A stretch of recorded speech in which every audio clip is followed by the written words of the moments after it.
Richard Porter after the live stream for a Kirkland Ellis lawyer, friends with Gallo. And then, so he's kind of like, he was going to run for governor or for Senate, and then just decided not to. But he's been trying to run for office for like 30 years. He was like involved with the Clinton Whitewater. He was like on the Kenneth Starr Whitewater team. Oh my God! I just saw Christina's guy though. I just saw an email from Ken Starr to Jeffrey Epstein saying, "I'm thinking about you." Like the gayest, most weirdest email you've ever heard. I honestly think that the Ken Starr guy, this reporter, are in some weird section. Are we recording right now? I think Ken Starr is dead, by the way. I'm starting up my live stream right now. Yeah. No. Are we right now or not? Now we are, yeah. Okay, then I'm not going to say what I was going to say. Maybe we can talk about this in person later. But I have my suspicions. Nobody watches this, by the way. You don't have to worry about somebody going back and looking at my YouTube. Nobody cares. I think I know a lot of rumors from just like not political. You know what I'm saying? That I don't want to repeat on live stream that involve the father. And Chris, I think basically what I think like your live stream viewers right now is remember how Richard was watching you? Yeah. Remember that? Yeah. I'm like, yeah, that's what I suspected. I suspect that he likes to watch.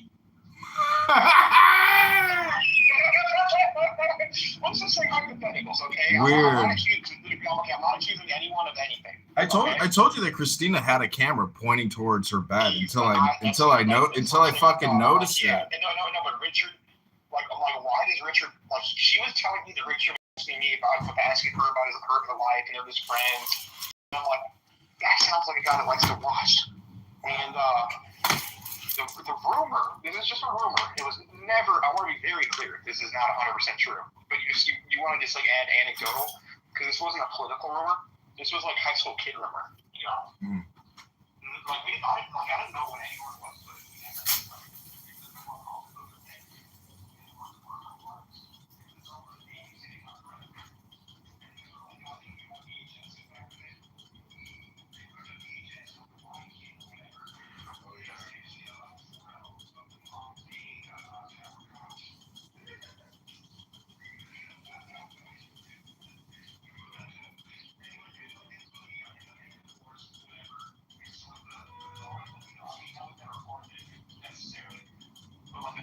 At the time was videos, just like someone cheating on someone.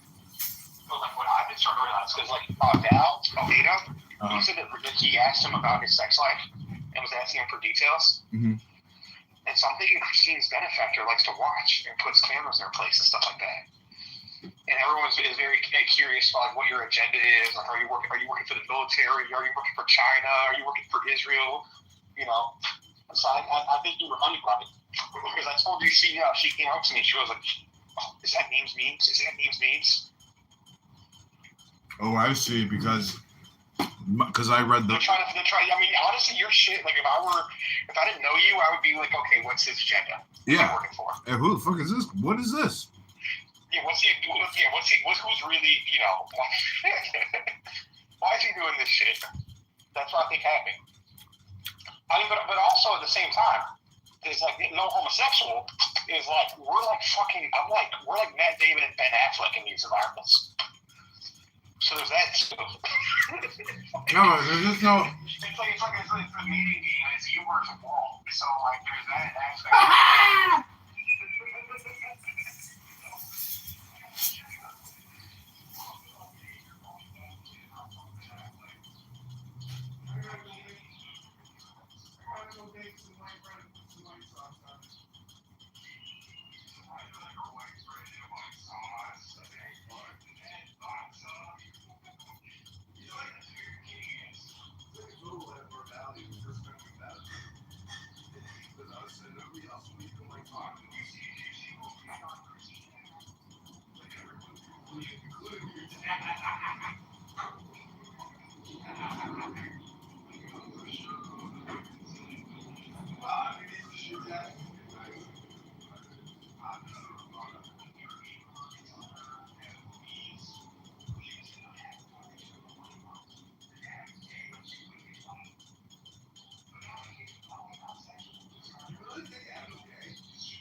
How is it an offense to me? I was happy to get laid. I mean, I could care less about her. I mean, she's a cunt.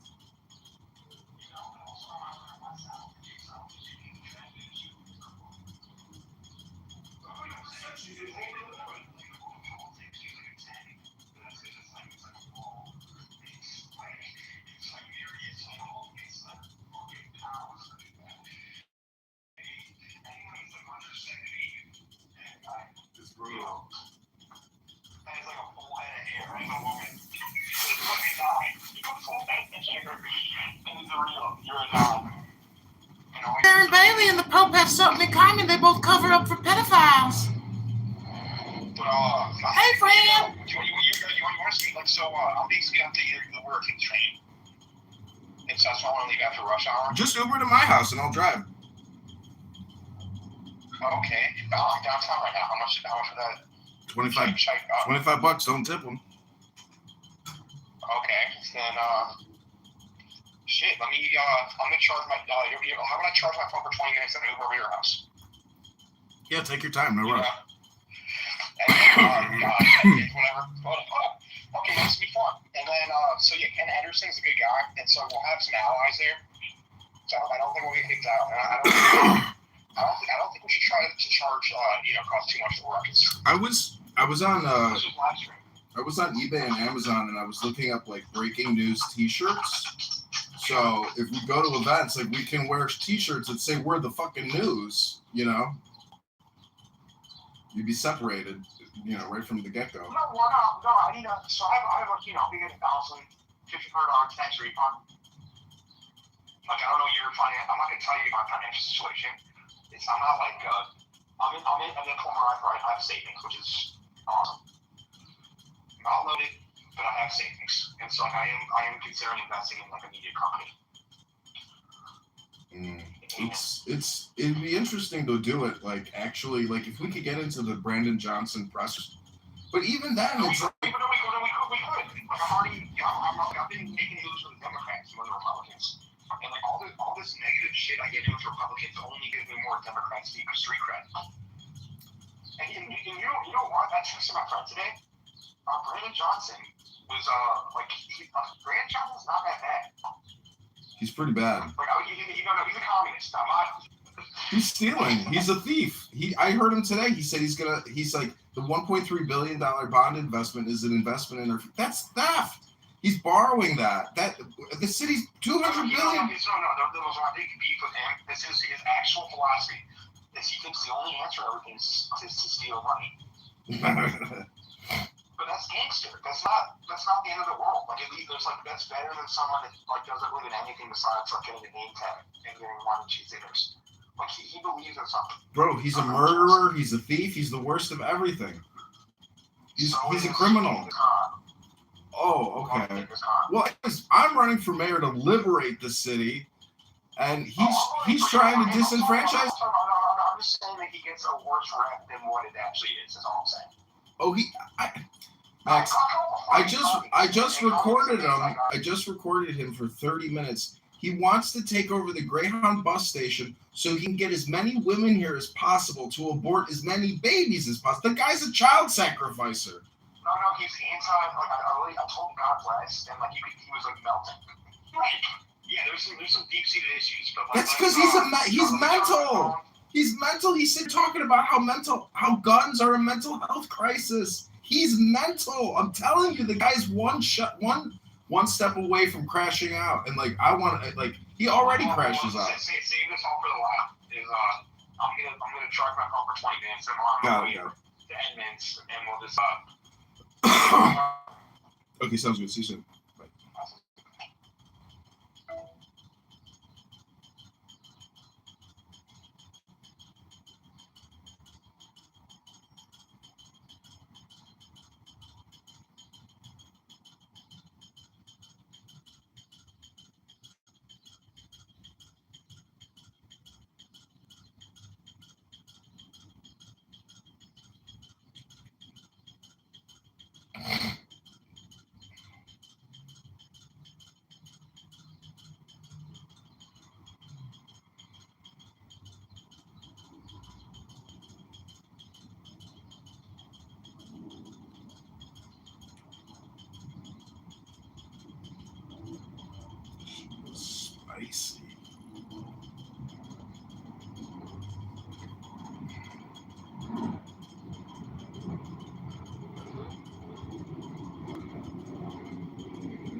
Chicago Mayor Brandon Johnson is a fraud and a criminal who lies.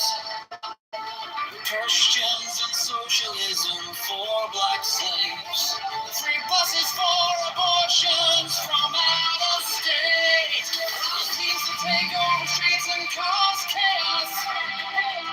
Borrows $1.3 billion to give up to his crony non-profits. The FBI needs to arrest Mayor Brandon Johnson and his CTU mafia propaganda. Affordability is a scam. Brandon Johnson is a fraud. Brandon is a scam.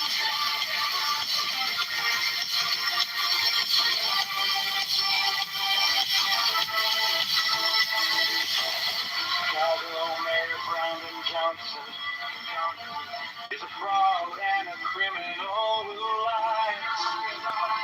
Reverse spins and socialism for black slaves. Free buses for abortions from out of state. Ross needs to take over streets and cause chaos. There's $1.3 billion to give up to his crony non-profits. The FBI needs to arrest Mayor Brandon Johnson and CTU mafia propaganda. Affordability is a scam. Brandon Johnson is a tax.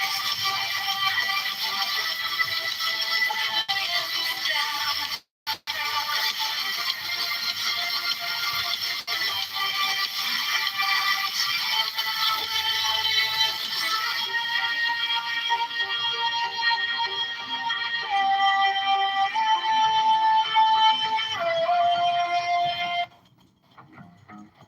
Chicago Mayor Brandon Johnson is a fraud and a criminal who lies. Republicans and socialism for black slaves. Free buses for abortions from out of state. Allows teens to take over streets and cause chaos. Borrows $1.3 billion to give out to his crony non-profits. The FBI needs to arrest Mayor Brandon Johnson and his CTU mafia propaganda. Affordability is a scam. Brandon Johnson is the tax. Brandon is a scam.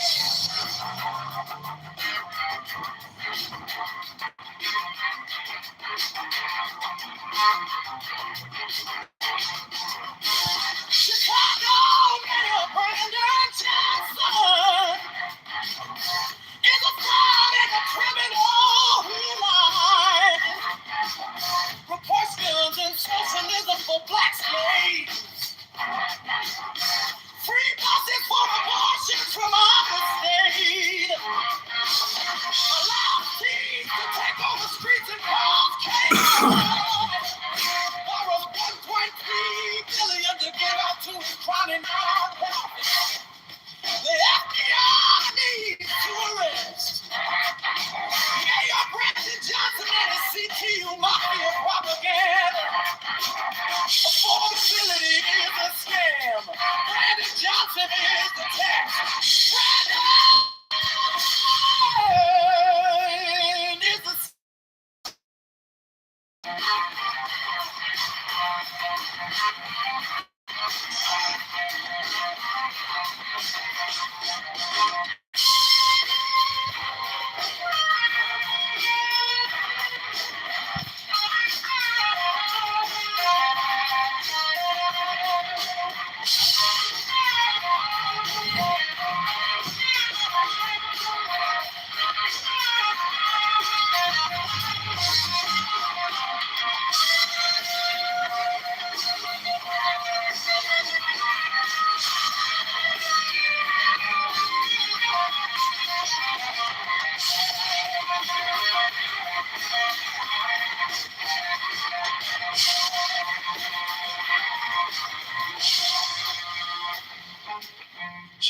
Chicago, Brandon Johnson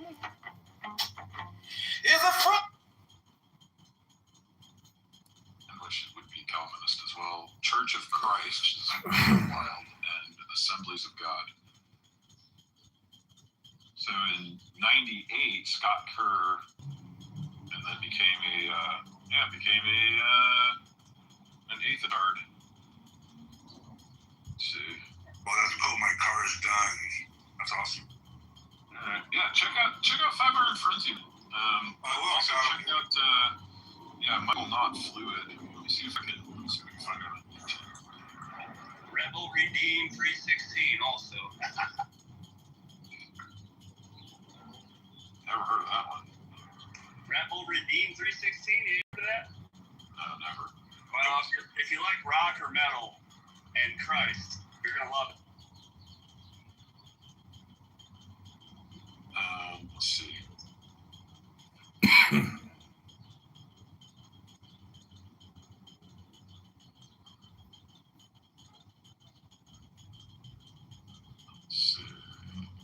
When you get done talking about music, Chris, I got some questions about Aquinas in relation to the PSA argument. I would say conversation that was taking place the other night with Brother Show.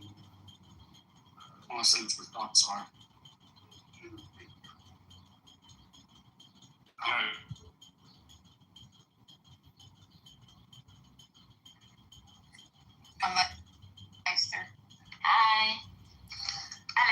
Abby's Sea World, a place of magical adventures. I'm going in with Andrew. It's for seniors who want to get back their youth. And Right after first werewolves. I'm just adding random people to this room. They're all home. Did you fucking invite Andrew in this room? Hell no. I didn't. They won't come. It's okay. No, I have no energy to fucking post him. When he comes, all his fucking phones. We say no buttock except for swats for Peñawas. We need to put in some prayer music. Let's hear that. There we go. Number 1, write it down. To preach the gospel to the poor. There are those who do not understand the teachings of the path, so they need to be preached to. They need to be given that teaching. This is number 2. He hath sent me to heal the brokenhearted. Healing the brokenhearted is something you will hear more about from our experts in psychology who will be lecturing here. How to heal those who suffer and to mourn. How to heal those who simply cannot pick up the pieces of their lives and move on because of such sorrow or such brutalizing or such torment. 3, to preach deliverance to the captives. Captives of what? Those who are enslaved in their bodies, but those who are enslaved in their minds also, enslaved by ignorance. Recovering of sight to the blind that cannot see the error of their own ways, because they have not been taught to set at liberty them that are bruised, burdened, bowed down, mistreated.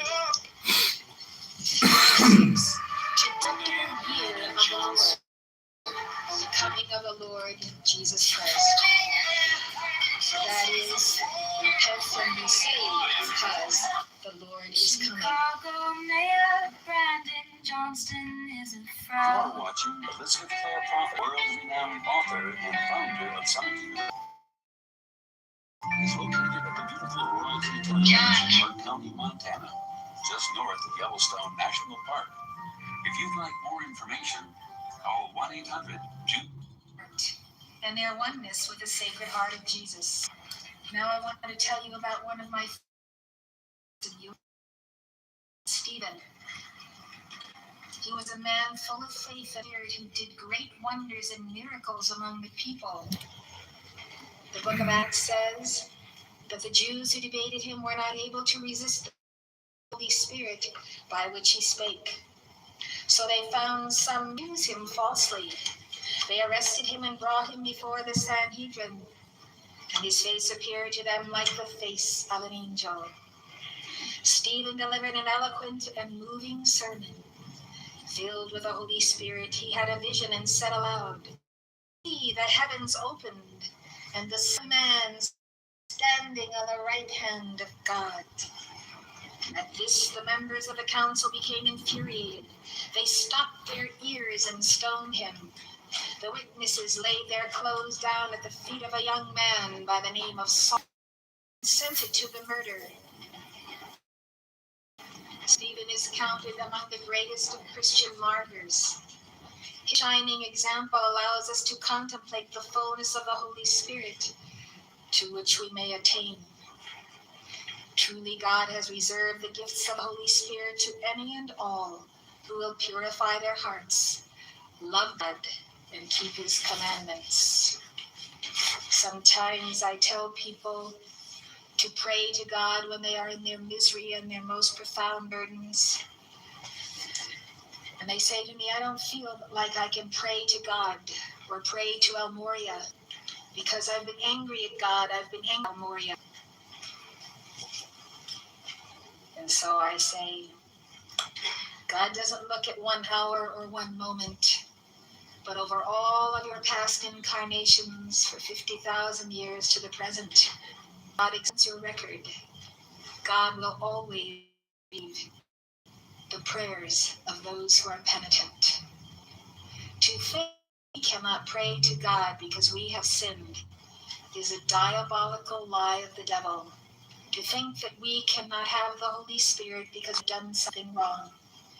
Earth is a schoolroom. We make mistakes. One more time, then we fall and keep on going.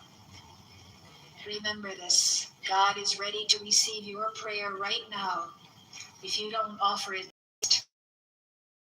and not preventing the stoning of this Saint Stephen. If Saul could become Paul, keep it there. While walking on the road to Damascus, a light from heaven suddenly shone all around him. Was Jesus moved because he consented to the death of Saint Stephen?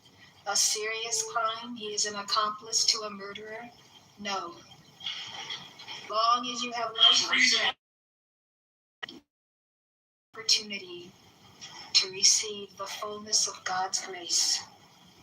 This was my hair 6 months ago, and this is my hair now. I'm so happy I caught this flash sale and stocked up on Zepta for the next 6 months. I've never seen a company do something so insane. Zepta is giving away free to everyone. Not kidding, ladies. With you get 4 bottles for absolutely free. This is the best opportunity to get that thick, confident, celebrity-level volume hair on a budget. In just 2 weeks, it made my hair grow like crazy. Can you believe these insane before and afters? It makes your baby hair sprout like untamed weeds. Smells amazing. All natural. Has a 90-day money-back guarantee. Free shipping, works for everyone. And yeah, going viral and selling out every month. Check. They can't sell these clothes. 60 seconds a day, and you don't know what hair means anymore. You just spray it on, massage it in, then bam, fuller, thicker hair in less than a month. And I love this next part. The results are permanent. You get to keep every new shiny strand of hair, even when you stop using the serum. That's like everything. Enough of it. And hair at all. You can use it on wet and dry hair too. It works magic and leaves your hair looking and smelling fresh. This is the big roll on out, or they haven't sold out again. When I found out they had sold out 3 times last month, I rushed to get their biggest bundle. Click the shop now button below to take advantage. If you're a woman in your late 40s, 50s, or early 60s, you've probably noticed your symptoms continue to get worse. Now, does any of this sound familiar? Maybe maybe you're dealing with crushing fatigue that leaves you exhausted even after a full night's sleep, or constant brain fog, or maybe even forgetting names or misplacing your keys and struggling to find the right words. Maybe ongoing gut issues, could be bloating or discomfort or irregular bowel movements. And this is something that you've noticed that diet's not fixing. Also, weight gain. You can't lose the weight no matter how hard you try, or irritability with your moods. Maybe strained relationships, low motivation, feeling overwhelmed or anxious, little desire for intimacy, spicy. or maybe not feeling fully attractive or With youthful like you spicy were. bar. You know, yet doctors insist all of your tests are fine. They say, hey, it's just part of age, or worse, and it's all in your head. So you think, well, maybe this is just me, or maybe I'm unlucky. But let me tell you something crucial. It's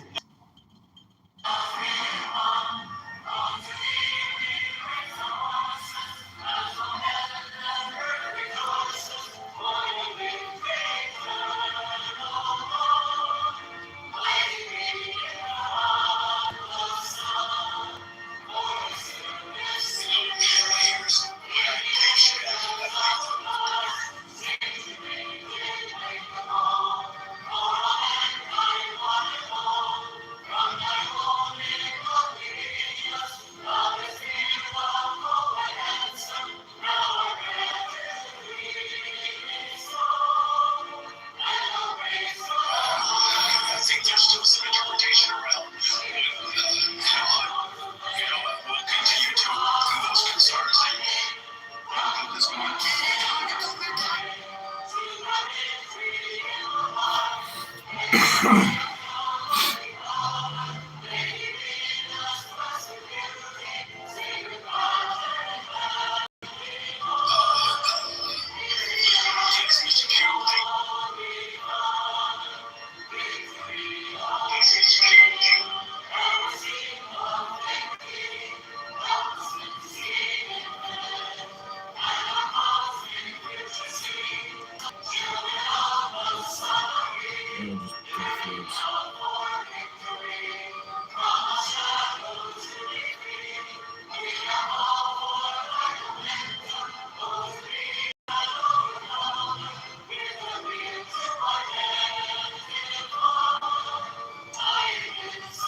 It's just death threats by anti-Semite Jew haters.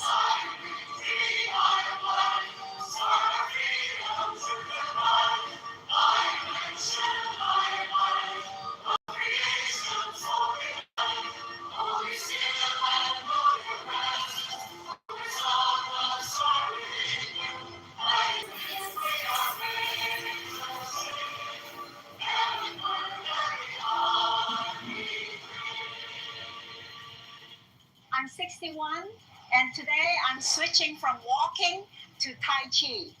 I hope it helps my joints. This is me after 28 days of Tai Chi, and yesterday my neighbor asked what I did to my knees. This Monday, 20th of April, we're starting the Tai Chi program for beginners. Build strength and lose weight. It takes only just 7 minutes a day. In 1 week, you'll feel it. In 2 weeks, you'll see it. By summer, you'll be turning heads. Start 20th of April. You in? This is day 1 of my sister practicing Tai Chi. This is day 28 of my sister practicing Tai Chi. On Monday, the 20th of April, we're launching a beginner-friendly Tai Chi transformation program for women. With just 7 minutes a day, you'll gently strengthen your body, release stress, and start dropping weight. By April 27th, you will feel lighter and more energized. By May 4th, you'll notice your posture and waistline changing. By May 11th, others will start seeing your transformation. By summer, you'll feel connected to your body in a whole new way. All you have to do is open the app, breathe, and follow the flow. Your new energy and your new body start here. If I start tomorrow, what can I expect? I'm 56. You have the perfect age. Start on Monday, and in a month, you'll look like a different woman. Wait, but I haven't exercised in years. That's okay. Tai Chi is specifically built for beginners 50 plus, especially those who've been out of fitness for years. Wouldn't the gym be better? No. After 40, gym exhausts you. Tai Chi strengthens, restores, and reshapes you faster than anything you ever did in your 20s. Do I need equipment? Nope, just your body in 8 minutes. Start tomorrow and watch your body get younger week by week. So what do I do first? Tap the screen, grab the app, and begin tomorrow.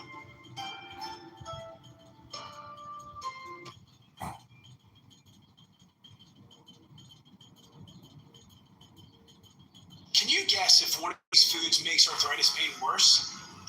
Is it these tomatoes? Cucumbers? Apples? Bread? I'll give you the answer in just a second. One of these foods contains a sinister protein that, once eaten, makes its way down to your joints on the cellular level and kickstarts inflammation, swelling, and makes arthritis pain worse. It's not gluten. My name is Dr. Brian Paris, and I'm the head researcher at healthandwellnesstools.com, one of the world's leading organizations in the fight against arthritis. You'll learn the answer in this quick 3-minute video. Here's what happened when people like you with arthritis stopped eating this protein. My name is Greg Mormon. I had back pain for years, and it only was getting worse.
Whatever, bro.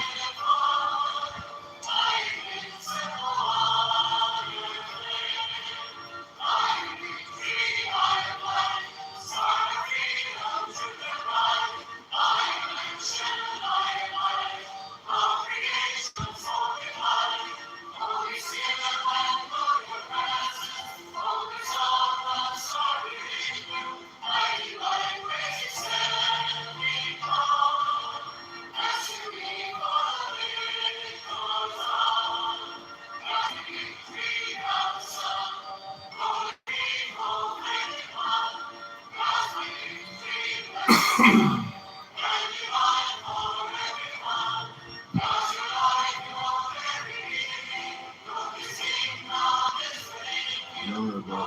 Jeez.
Don't forget the DBS signs to tell with the poor. It's all fair to arrest this criminal shit. Another black excellence, man.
filing your taxes with Free Tax USA different?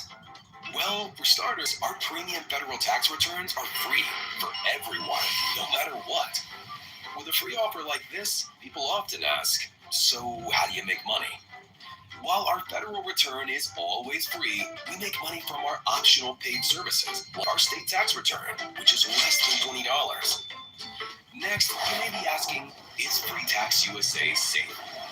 Yes, we always keep your information encrypted, private, and secure. As an authorized e-file provider, we've securely filed over 60 million tax returns to the IRS. Finally, you need to be sure, will my taxes be done right? We guarantee it. All of our calculations are guaranteed accurate.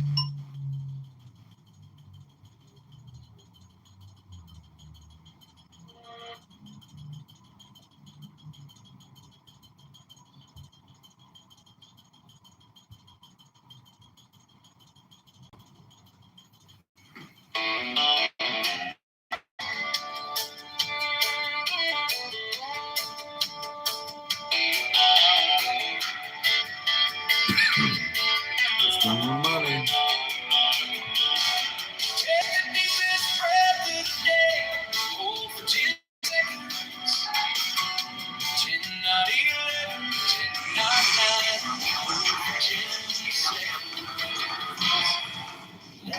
You'll never believe what I just said.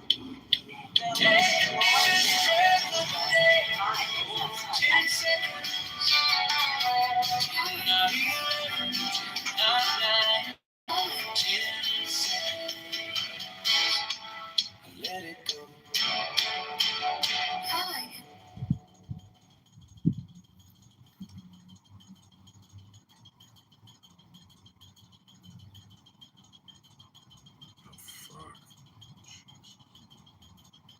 Never do the share.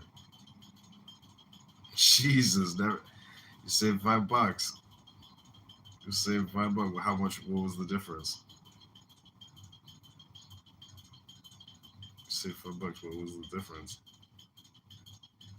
Jesus.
Your hair caught a little sun.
away, which either means the Germans have gone or he wants us to go. I don't know.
hard.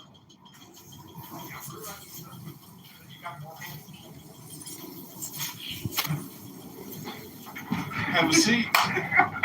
Welcome to the show. Welcome. Let's see if we're live on Clownhouse. Try to get your dad to come to the room. Which one? This is insane. I gotta take a video of this. This is 1, 2, 3, 4, 5, 6, 7, 8, 9, 10. You know, I actually didn't start all of them. This is at least 50.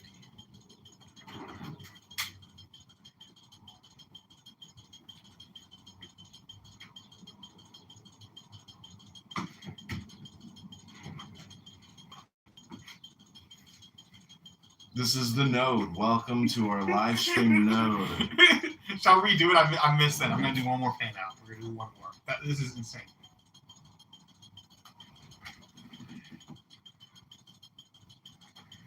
This is the ChicagoMayorVote.com node where we are attempting to overthrow Brandon Johnson one vote at a time.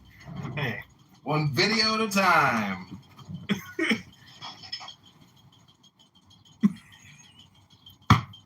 Zero.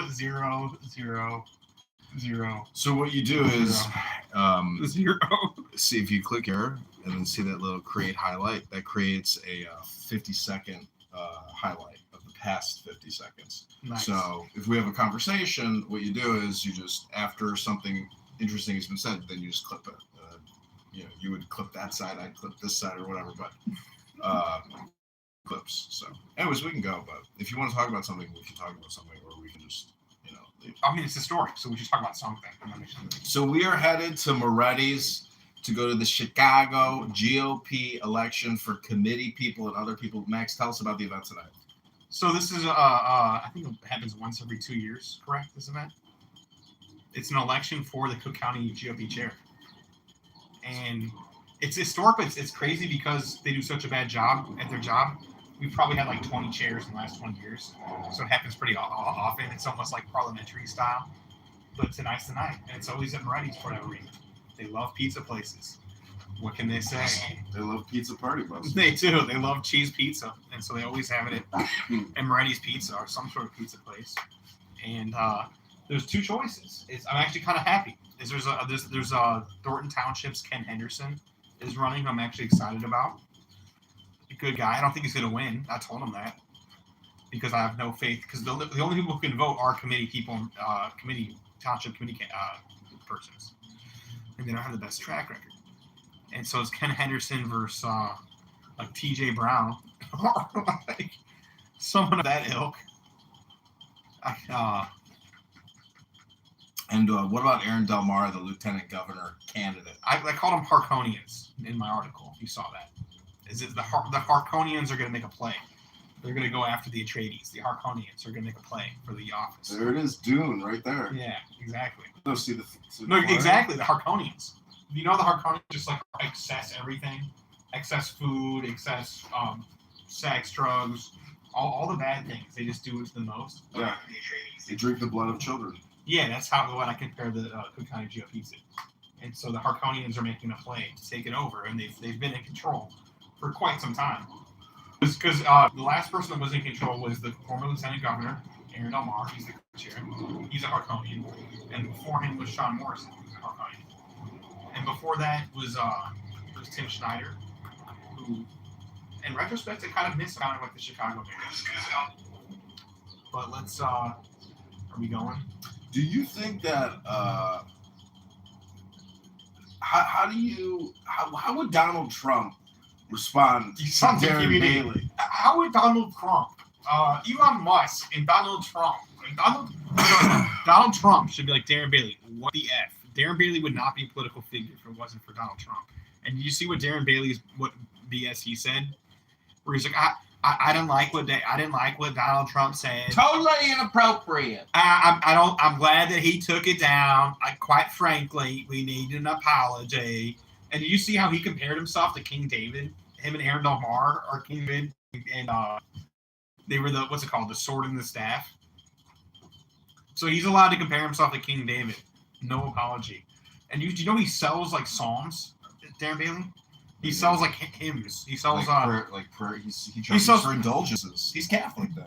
No, he's not. He's not Catholic. Is the craziest part. But he cares about the Pope, and he cares about Chicago, which he called a hellhole. And you're not allowed to use religious imagery unless it's him. Psalms for sale. You got some psalms for sale. $50 for psalms. So this is my impersonation of Darren Bailey. Yeah. Hey, friends. I'm a pedophile cover-up artist just like Chicago Pope. And, friends, what Donald Trump said about the Pope is ridiculous. Ridiculous. Wait, why are you jumping out of the camera? You're recording that when you're calling the Pope a pedophile. There's no proof of that. This is a comedy entertainment show. I know, but just... This is you gotta be Chicago careful. TNT. This is Chicago. Okay, but this is Chicago. There were accusations. This stuff is not a joke. You mess around. There were accusations against Darren Bailey that he covered up. No, you said the Chicago Pope. He's the Pope from Chicago. So Darren Bailey, I agree. You can make that statement. You said the Chicago Pope. There's accusations that he covered up a pederasty, and really? that's why he got the Pope position. Why the fuck? Well, you think that guy's qualified? Like just some random fucking guy from Chicago? No, he's involved in some shit. No, but Darren Bailey for sure is involved in some shit. I mean, he has some friends he shouldn't be having. Well, what was that guy's name? Because I'm going to bring it up tonight if he's there. I'm going to say, you cover up like the Pope. You're a pedophile cover-upper for this guy. There's a couple. Anyways. All right, well, thanks for coming on my podcast. Kyle Shipman is who you're thinking of. Kyle Shipman. That's what I think you're thinking of. But there's also a Raven or Graven. There's like another. It's like there are so many fucking so many effing dirt involved with the campaign that are just that should very questionable for someone that's a good Christian.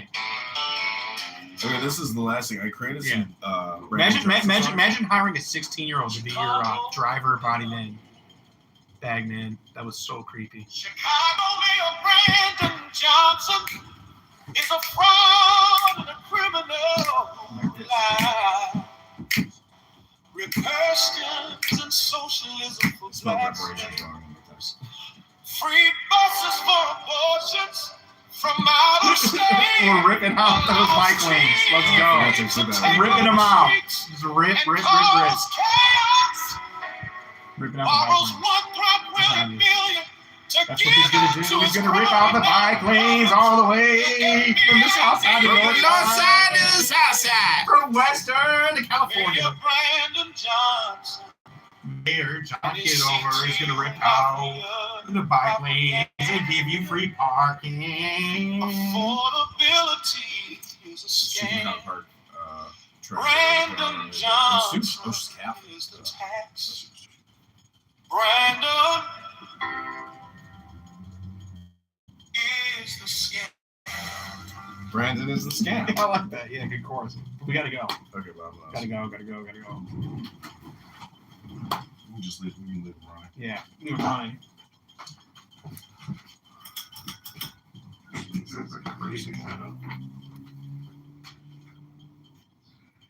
I'll just split a clubhouse real right. Never like to have dead air time. There's a term of the cheek, and how Jesus contradicts himself. On what Mike is trying to illustrate that if Jesus is being honest and calling someone out, right? This isn't like a curse word or anything like that. He actually believes that these people are acting that way. He isn't or saying anything ill to them or saying something that he doesn't believe. So it isn't like an insult. He's actually just calling them out on their wicked ways. And you will find that argues that Jesus was contradicting his own. Keep out, Mike, my brother. Yeah, I'm just waiting for you to finish your lives, and then I'm going to just go ahead and shut the now, and some everything but practice turned in the other cheek. Let me give you an example. He called a group of people a den of vipers, right? And then thanks to Leech Papers was here, and pointed it out. No, he was repeating what someone else was saying. But anyways, that's besides the point. The point is this, though. In there, right? That is something he didn't believe. He was actually telling how you feel about the individuals, right? But no, that's not true, blah, blah, blah, this, and blah, blah, blah, this. And then it got into like, hey, there were some people within this group of Pharisees who believed that Jesus was the Messiah. And he was like, who? That's why he's like, who are the authorities? And you said, Nicodemus. And you threw that out here, and now the conversation went about, were there some Pharisees who believed that Jesus was the Messiah? And that's where you turned the conversation? Because you do that little sneaky game. And no disrespect, the same thing what Samoa does. You try to pretend that people can't track the conversation listening to what she's saying. You dishonest and sloppy. You can keep. Alright, so are you done with your lines yet, or should I wait some more? Call on the line. Just call on the line when you're ready. Great. Alright, so I'm not even going to really bother with any of that silly shit that you stated. So what you're failing to understand is that what you're doing is exactly what you're claiming that I'm doing. So now the conversation had moved from that statement to Nathan, you are the glue. Oh my God, there we go. Go right ahead, Dewey. Go get it up. It was a joke. Calm down. It was a rubber. You just calm down. When you joke when Nathan is talking. Because I was doing something with my hands, actually. You calm down. Keep going. You're the one that's distracting the conversation. Not me. That's really Oh, now I'm going to focus on Mike, and now Mike distracted us. All right, now keep going, Line. You stop crying. Just let me know when you're done. I'm assuming you're done. Peep. All right. I expect that. So, because that's what you niggas do. So, John 3 says this, Nathan. Said there was a man of the Pharisees, meaning he's of this Pharisaic group, named Nicodemus, a ruler. So that means he's probably not illiterate. I'm pretty sure he can read. It says a ruler of the Jews. The same came to Jesus by night because he didn't want to come by day. There's a good reason for that. And said unto him, Rabbi. So he's calling Jesus Rabbi.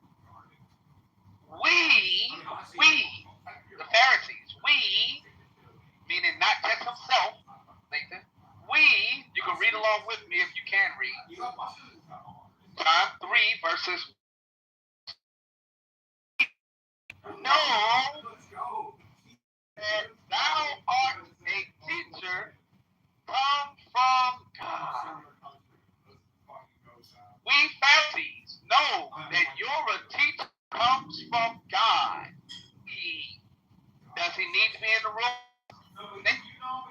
Or is it already confirmed because they all been talking themselves? That they all came to a lot of them came to this conclusion that he's the guy that had came from God. Let's read it slow because I know you suffer from ADD. The man of the Pharisees named Nicodemus, a ruler of that thou art a teacher come from God. For no man can do thy miracles that thou doest, except God be with him. Except God be with him. Nicodemus didn't have to be in a room. He didn't have to be in John 11, 48 and down. Because a lot of them, as I keep saying, already believed, but they had their own motives. Some wanted him dead. Some wanted him to just basically shut up, go away, please, because he was taking their political power away and their money and their status away by simply preaching opposite, opposing them. Some just outright hated him. And then some secretly really believed, but they had a neutral position. They knew that he was really who he was, but they didn't want to disrespect their gang, their group that they're a part of. It's kind of like what you do, Nathan. You pretend to be a part of the heterosexual group, but at night you secretly go and hang out in the tranny corners of society. Well, you bearing false witness now? I ain't thought that was consent. Who was was that? Samoa? Who was that? Who said that? Must be another nigga that's trying to get some attention. Go ahead, bro. Alright, thank you. Alright, so the problem with what you're stating is this. The conversation, which by the way was not made by me, but simply the question was answered by these niggas. When someone asks me a question, it's not my fault that they've decided to take the conversation to another part, another issue of that they're dealing with. That has nothing to do with me. Don't call me a dishonest interlocutor simply because I answered the question that was asked of me. The only dishonest interlocutor, it would be you guys, because you failed to stay on task. If you wanted to ask me and continue having a back and forth about turning the other cheek, which I could have done all day, I really could have, then you should have kept it on there. But you allowed other people to ask me other questions about certain other things. Don't blame me, bitch ass nigga. Blame your daddy. See? By your daddy, I mean the devil. Okay, let me tell you how this he is. He said, you know what, Nathan? I'm not even going to address what you said. Just going to talk about what I want to talk about. Like I said, the only reason why this conversation is because he was getting called out on turning the other cheek. Right? And he was trying to say that Jesus contradicts himself. And like it showed, it's a curse word. Then Mike challenged it. Mike is like, listen, if I'm actually saying something like, hey, Lion, your breath is stink, when your breath is actually stink, I'm not talking about you. I'm just telling you the truth. Your breath is stink. So how am I not turning the cheek? Then afterwards, it was like, because then it was like, oh, these individuals like listen, questioning like, who are the people? These are the Pharisees. They think Jesus was the Messiah. No, those individuals who was there, they did not believe that Jesus was the Messiah. So it was that, hey, do the Pharisees believe that Jesus was the Messiah? And the Pharisees, what they was talking about specifically was the Pharisees in that room, Jesus called in the temple, Jesus called the Israelites, right? Those individuals. So instead of lying, because he wants to be dishonest, and he doesn't want to just concede that he is wrong, he said, okay, I'm going to throw in a Pharisee. Look, I'm going to throw in Nicodemus. Nicodemus is one of these Pharisees. And then I just asked him, hey, Lion, was Nicodemus in that room? I don't know. So why didn't he throw it out? Because he wants to change the argument. That's what type of person this dude is, man. You got to look out for these individuals, man. I said it earlier. You should know them by their fruits. Whenever a lion is ripe, and you see them start bearing fruits, they are sour inside. They might look good, but when you take a bite of it, it's sour. Bad. Rotten. That's how it is, man. I'm just telling you, no matter what, you can't use no thing. Bleach. You can't use no jelly water. You can't clean all this inside, man. It's just dirty. All right, so I take it now I take it you want to move the conversation back. Yeah, hold on. I take it now that you, Nathan, want to move the conversation back to the other cheek, right? Okay, that's all you had to say is yes, no. You didn't have to do all of the ad-homs because you don't really have a position that you can argue against. I'm not a dishonest interlocutor. I'm the only honest person in the whole room, and that's really unfortunate. I'm sorry, not even you. It ain't you. You're close. I'm not dishonest at all. I'm probably too honest. I lie all the time. I agree with that, Mike. Thank you, Jessica. So, you know that was the joke right there, right? Never The lost. liar says that he's so honest. Never lost. So as it stands, if that's where you want to take the conversation, just say so. I don't want to take the conversation. No, I don't want to take the conversation there. So where do you want to go with this conversation? So you just want to talk shit? Okay, well. No, I wasn't talking. I was talking. Like, come on, bro. I wasn't talking crap. I was talking about what the conversation was yesterday. Yeah. Yeah, you brought the conversation of yesterday, and because you brought up the conversation of, listen to yourself. You're bringing up today's conversation of yesterday about the other cheek. But today's conversation that Mike brought up was not about turning the other cheek. It was about the Pharisees. Yes. But that conversation started from the turning the other cheek. Yeah, right. But Mike, who asked a series of questions, wanted me to answer those questions. And now but those questions were based off of that. I know they are. They led to that. But check this out. No, I'm saying like. He said that I was a dishonest. Listen to me clearly. Yes. This clown said, stop. I told you. Stop. This clown He doesn't get why Nicodemus is dishonest. Listen, he's saying that I'm the dishonest interlocutor. You, Mike, that posed the questions. Yeah, so yesterday, look, it's either, real quick, Samoa, and then I'll let you go. It's either you're dishonest or you don't get it. Look, Samoa, hold on. I'm trying to help. Oh my God. Look. I already answered your question. I answered your question. That did not. I said if those are the only two options, then I would choose you were dishonest. There's a third one. Okay. Not after hearing his answer, there's a third one. Now they're trying to find it. Alright, so am I dishonest interlocutor? Is Nathan a dumbass? Or is it that he has an inability he's failing to hear the conversation? I would say those are the three. Those are the three. Yeah, those are the three that you would be. I would say the best answer is you're dishonest, and I don't think you are entirely dishonest, but I think you did play a little slipperiness yesterday. And I'll explain to you why. Okay, I'll explain to you why, and I'm going to use Samoa's assistance to try to get you out as a method of doing so. Samoa, remember when you said you kind of used the silent is consent type terminology when we were referring to Nicodemus not speaking against those who spoke against Jesus, he remained silent? Yeah, not speaking negatively about Christ in the public, yeah. Correct. Amongst the Pharisees that were talking shit, he never said anything. Yeah. So then you had a position of a man that held the position that Jesus was sent from God, but never revealed that, but also never like outwardly said anything so the Pharisees would know, right? Yep. Right. Okay, hold on. I'm almost done. So my challenge question to you was this line. This is where it gets back to what Nathan. This is where it gets. I'm telling you right now.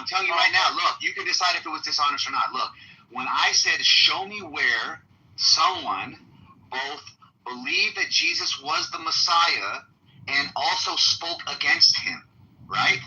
Right. You pointed out to Nicodemus. Now, we have two. Oh my God! You're being dishonest. All right. Lion, do you remember when you started crying? Well, because I kept interrupting all those many times. Mike never finished. Mike never finished. Let me just finish this and I'll go on mute. Look, let me finish this and I'll go on mute and you can say whatever you want. Look. Hey, remember I'm not saying. Oh, sorry. And then Samoa will go and then whatever. Am I allowed to answer him while I'm supposed to sit there and continue to take Samoa can decide that. Let me just finish. That's what happens in these conversations, Lion. Wait, I'm going to a bad reception. Hold on. Okay, so look.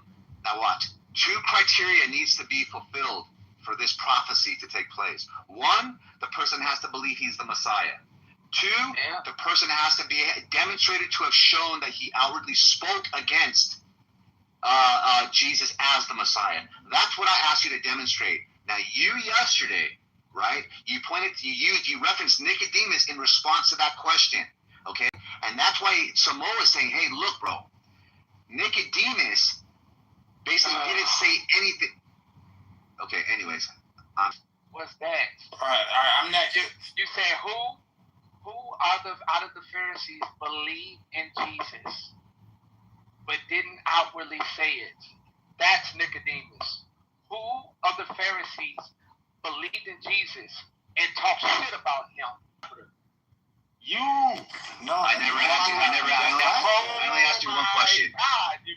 I only asked you one question. No, it was both. It was in reverse. But let me just point this out again, right? Like, I think the problem here, and this is what I got a problem with Lion is, right? When you look at Isaiah 53, that you interpret like the servant as being like the nation of Israel, not an actual person.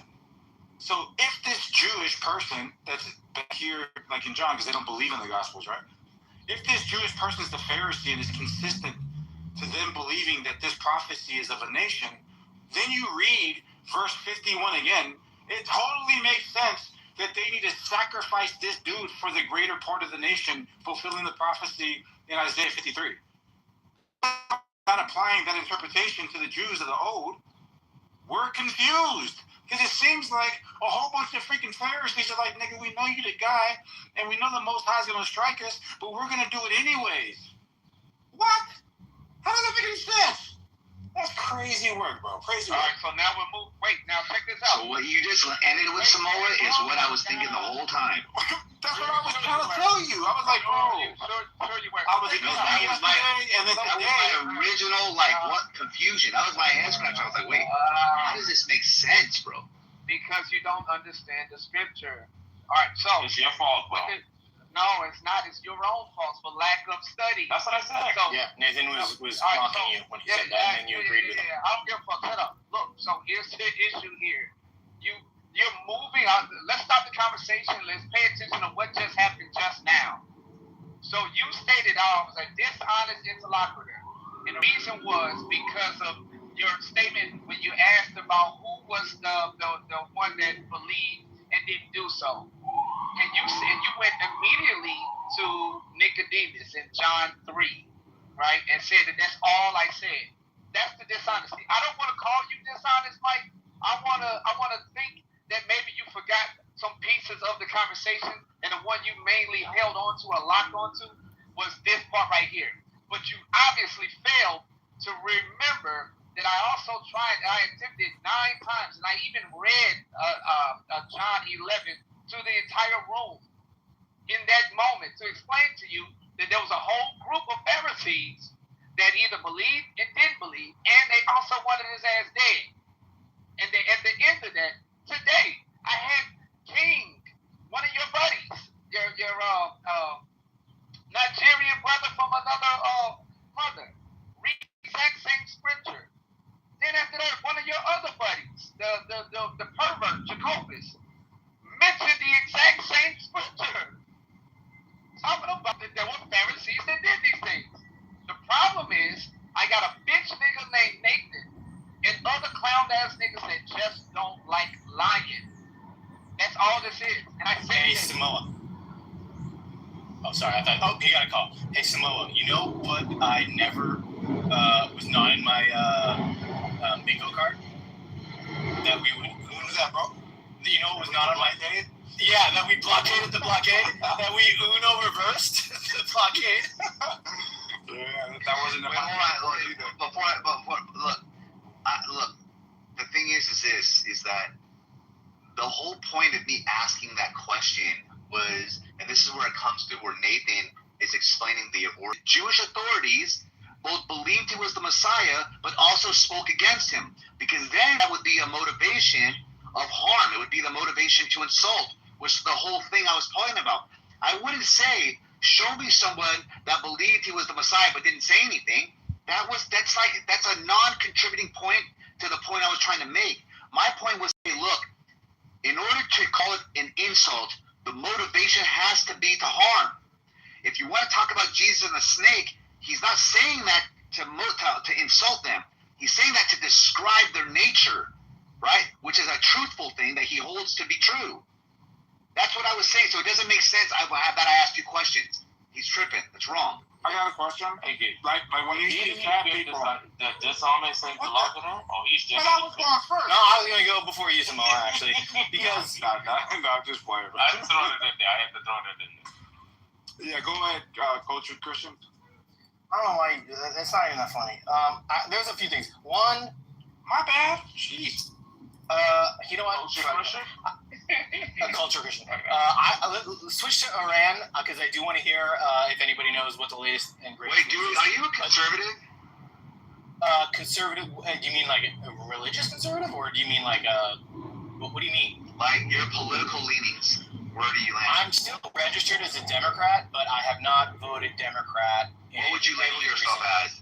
Libertarian, conservative, Republican, Democrat? You know, like a sort of right-leaning libertarian, maybe. Okay, so I was close. Told you. Yeah, you're right. Nathan, you were more. Nathan was the most correct. Bro, that's a Nick Fuentes, bro. It's not a Nick Fuentes. So listen, I was telling them like, yo, this is like it's like super conservative, which is rare for someone like lives in California that is in tech, I definitely avoid political. Like one of the things I enjoy about this thing is I labeled you as I labeled you as like socially like moderate left, but like probably fiscally conservative. I'm probably not even socially moderately left. Like I have like an ick factor on a lot of left shit. Like fucking. Would you vote for yes for gay marriage or not? Would I vote? I mean, well, and again, this is the libertarian in me. I actually don't even think government should be involved in marriage. I think people should, like, be allowed to do it. Yeah. So would you vote yes or no? If I could vote, I would say that the government would not be the ones who determine personal relationships. The choice is gay marriage, yes or no? What do you do? I'm fine with gay marriage. Gay marriage doesn't bother me. Okay. Abortion, yes or no? What do you do? Abortion? I have to go with the classic. Rare and safe. Yes or no? What do you do? You know you're gonna say yes. You know you're gonna say yes. I feel like you're. Wait, Louis, let him say yes real quick. I feel like you're reacting out of this like. What you care about, bro? Because I don't like yes or no on this. Like to me, I think. I know you don't, and you can say everything you want afterwards. To like, just yes or no, abortion, yes or no. Let you guys yap about fucking. Ultimately, if I have to say yes or no, I will say yes. But I also think it should be highly regulated. Okay, that's fine. That's why I'm saying you're probably socially like moderate left, and I think that I've demonstrated. Wait, you're saying? Maybe on those two things, but like who's asking about the trans? Where's the reverb coming from? Somebody's echoing. Okay. Like for example, gun rights. I'm like Second Amendment. I'm fine with people with guns and things like that. I do think like the trans. I'm probably much more conservative than most people. Conservative, air quotes. Like I think and I've gotten an argument about this with Nathan. I think trans is really just a weird way of talking about personalities. And we've made a much bigger deal of it than it needs to be, and for kids, they should not be transitioned. Adults, I think, can do what they want, but like I do think kids should be fucking kept out of it. Dewey, can I ask you a quick question? What do you think about the role of religion in school? I don't think religion should be in school. All right. Unless it's a private school, in which case, you can do what you want. I think you lean more towards the left than you'd like to say so. But I think to me, the left is not a dirty thing, by the way. Like I said, I'm still registered Democrat. Are you, Dewey? That's so disappointing. Can I just? Because who wants to take the time to re-register? That's can I just say something, please? Or are you guys not able to handle that? Yeah. No, they're not able to handle anything. Yeah, I think there's like a nastiness associated with the left and a lot of shit, which like fine, like I understand that. I talk about that shit all the time. But when it comes down to brass tacks, like I think some of the trans shit is kind of wacky. I think I'm pro 2A, but I think like for the most part, like if you're like a libertarian, you believe that. I don't know. Libertarianism is kind of shaky too. But like, if you believe, like for the most part, people should be able to do what they ought to do, that's more living. Then I think. I think it traditionally was, but again, I actually think that it is. It still is. Right. Well, I think there's a lot of moral busybodying in liberal circles that don't let people do what they want to do. That's the fringe shit that I'm talking about. Right, and I think it took over. I think it's starting to weaken. But I think while it was in charge, things like freedom of speech were actually sequestered and squandered. In liberal circles, and that's not libertarian. I think we're mind bugged. We're mind captured by like a vocal minority of this vocal minority. It is. It's not like I think it's. I'm going to sound a little bit. It's like grandstanding, all that stuff. I would say both parties have a problem, and on the left, it's what a lot of people call progressives, and the progressives are louder and are dragging people in their direction. And on the right, there is, I think, an ultra-nationalist movement that is dragging people in the wrong direction. So I think both sides, you can point to small minorities who are off-putting, and I think for and the most vocal factions of the and yeah, sure, and the most vocal, and probably the most vocal because in an attention economy, what they say is often the most outrageous and therefore the easiest to sort of click around and share and blah blah blah. But and so not to sound so petty about it, but well, I say this: I do not regret my last 3 presidential votes at all. I'd say that. And I think that's an issue, but that's a different conversation. Sure, but Louis, it sounds like you find most of my positions to be reasonable. Yeah, but I don't think they comport with your votes. I don't think they. I think it's counterintuitive how you voted and your ideals. You're allowed to think that, but I don't. Also, I am a staunch Capt in that sense. In terms, if we're talking fiscally stuff. So I got it right. You're center left. I think I might be center right. I mean, again, abortion. Abortion is a super tricky one because I think it is. I think that's why you're left. But again, I'm 1990s left on abortion. I think it's anything after, I don't remember, 7 or 8 weeks or whatever it is. That's why you're What you're saying right now is there's a new left, or just like you would say there's a new right. Yeah, we just talked about it. We kind of conceded that it was a vocal minority, right? Not all people who were Democrats. The 1990s Democrats are gone. They're fucking Nancy Pelosi is the last remnant, and she's gonna put it over any second. Little lefty. What happened? If he took a political test, do it. You know what? You know what, Mike? I will do it, and I'll tell you that one where when it's it comes back. Purple, green. Yeah, up and down, left and right. Yeah. That one. I'll do it.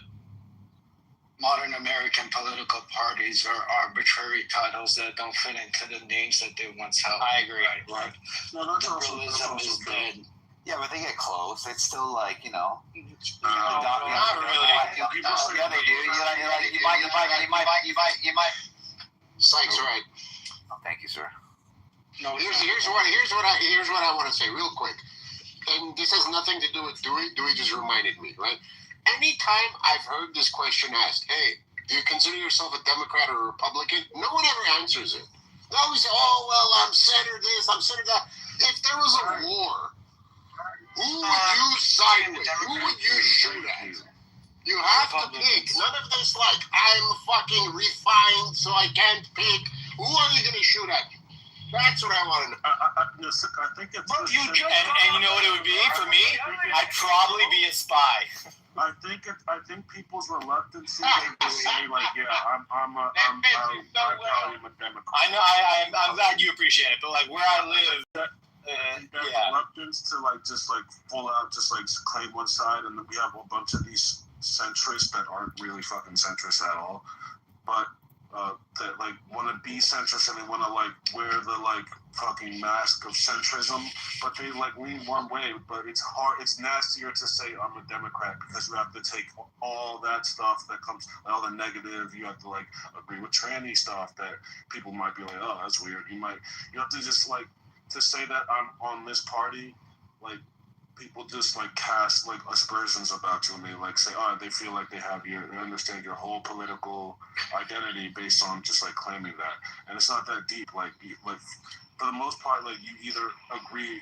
Then you have to defend all these weird tranny things and blah blah blah. But then you said, but if you vote, I won't finish that. I won't finish. I don't know if you caught the last one. I said I think it's kind of weird because a lot of things you've said don't like that shit, really match with voting Trump big time. Right, and why? Because now what do I have to defend as a result of that? What do you think of me now? What associations am I now tied to because of that? For you, because you voted for Trump, you believe. Wait, I want to hear him answer. I believe if you think you believe in freedom of speech and So I'm a fascist, is what you're gonna say? No, dog. I think this. Hey, stop that spazzing out shit, man. Relax. Yeah. What are you talking about? If you believe in free speech and you're pro 2A, it just seems like Donald Trump wouldn't be your vote. He's actually one modern president who's actually put rollbacks on gun control. He's enforced gun control with those bump stocks. The whole this. You can't bring guns to protest. You can't bring guns to protest. What do you mean? Remember after that nurse got shot, you can't bring guns to protest. Oh no, but I'm just saying Donald Trump actually he imposed gun legislation and ban modifications on guns. That's not very 2A. You know that the bump stock ban? Yeah. I'm familiar. Yeah, it's huge. The gun community, a lot of Trump supporters felt betrayed about that. Don't run, Lion. What was that? No, you said a lot of Trump supporters were offended. I'm telling you. They felt betrayed. They felt hey, we thought you were our guy, and here you go, what you talking about? The Second Amendment is the rights, that's one of their bread and butter. It's for the longest time, that's a policy position. If you're on the right, you're most likely pro 2A. And yes, Donnie T dropped the ball on that. Yeah, he dropped the ball on everything he promised. Oh my goodness. Hey, Lion. So you do have to. Am I wrong on this, Simone? Yeah, I think a lot of people were kind of they were bro, we don't want no regulations. And he said, hey, no, I'm going to compromise right here. So they were a little disenfranchised at the moment. But let me just say this in line real quick. Lion, you have to be able to address the interpretation of the Jewish or the Judaism framework of. We can't do that. No, I'm just letting him know they can do this later. Please do it later. Person. Yes, the servant is not one person. This is a way better conversation. I just said we're not going to go for it, bro. I wanted him to make it. All in favor and moving forward. Yeah, we are moving forward. I'm just letting him know something. Correct me if I'm wrong. It sounds like garner a response. No. Just so let's see how long this actually takes to see how right Finley is, right? So later on, Lion, if you can address Israel, and you did this. I just said what the. Hey, bro, if I'm talking to him something totally different than Psych and Nathan, then we're not talking about the same thing, right, bro? Yeah, I'm trying to have a conversation about politics. Oh, my gosh. That's good. Yes. Look. Yeah, we'll talk about it later, bro. We don't even have to do that. Just hit me in a whatever it is, a special or back room or something like that. I'll just tell you really simple. We can read over it together so you won't look foolish anymore. We can do that right now. Let's talk about politics, bro. Hey, look at that, Finley. You see how fast that was? You see how fast that was? Only because Lion yielded. Only because Lion offered a reasonable compromise. Lion said, let me not smack you around in front of these people. Let me take you on back here in the back. Let's have a conversation. So you didn't hear the part where Samoa said, "Let me know later." Let me take it. You see what I mean, bro? He said, let me take you behind the woodshed. So you ain't gotta, be up in front of your friends. That's what just happened, fam. Yeah, but I think Trump, obviously, when it comes to the Second Amendment thing that Louis talking about, as far as the gripe, I think that he's overperformed in this administration. As far as acknowledging where he's wrong, you can clearly see. Hold on. I'm gonna give you the examples, right? I'm gonna give you the examples. So, do you think that Venezuela would top the bum stocks? Okay. Do you think that the tax returns that people are getting today, $2,000? Which people? Or is which people? Bro, just relax, bro. Are you talking about? I'm just going down these points so we don't get bogged down in the Are you talking about a silver lining? Do you know what a silver lining? Because the tax returns don't offset the medical premiums. Wait, are you saying? You see what I mean, bro? This is horrible. This is what I'm saying, Louis, just so nobody's confused. I'm saying that when we're looking at the performance of a president, we weigh out certain things. Some things that we prioritize over other things. So I say, Second Amendment, bum stock people, first term, to second term, where he says this, or obviously everybody voted him in, right? 70, I think it was like 79 million or whatever that was, right?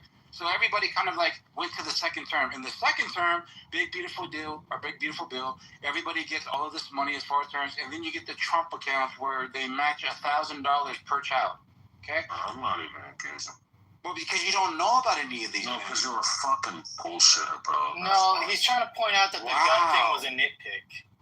No, what nitpick? All right, well, it is if you put it in context of everything.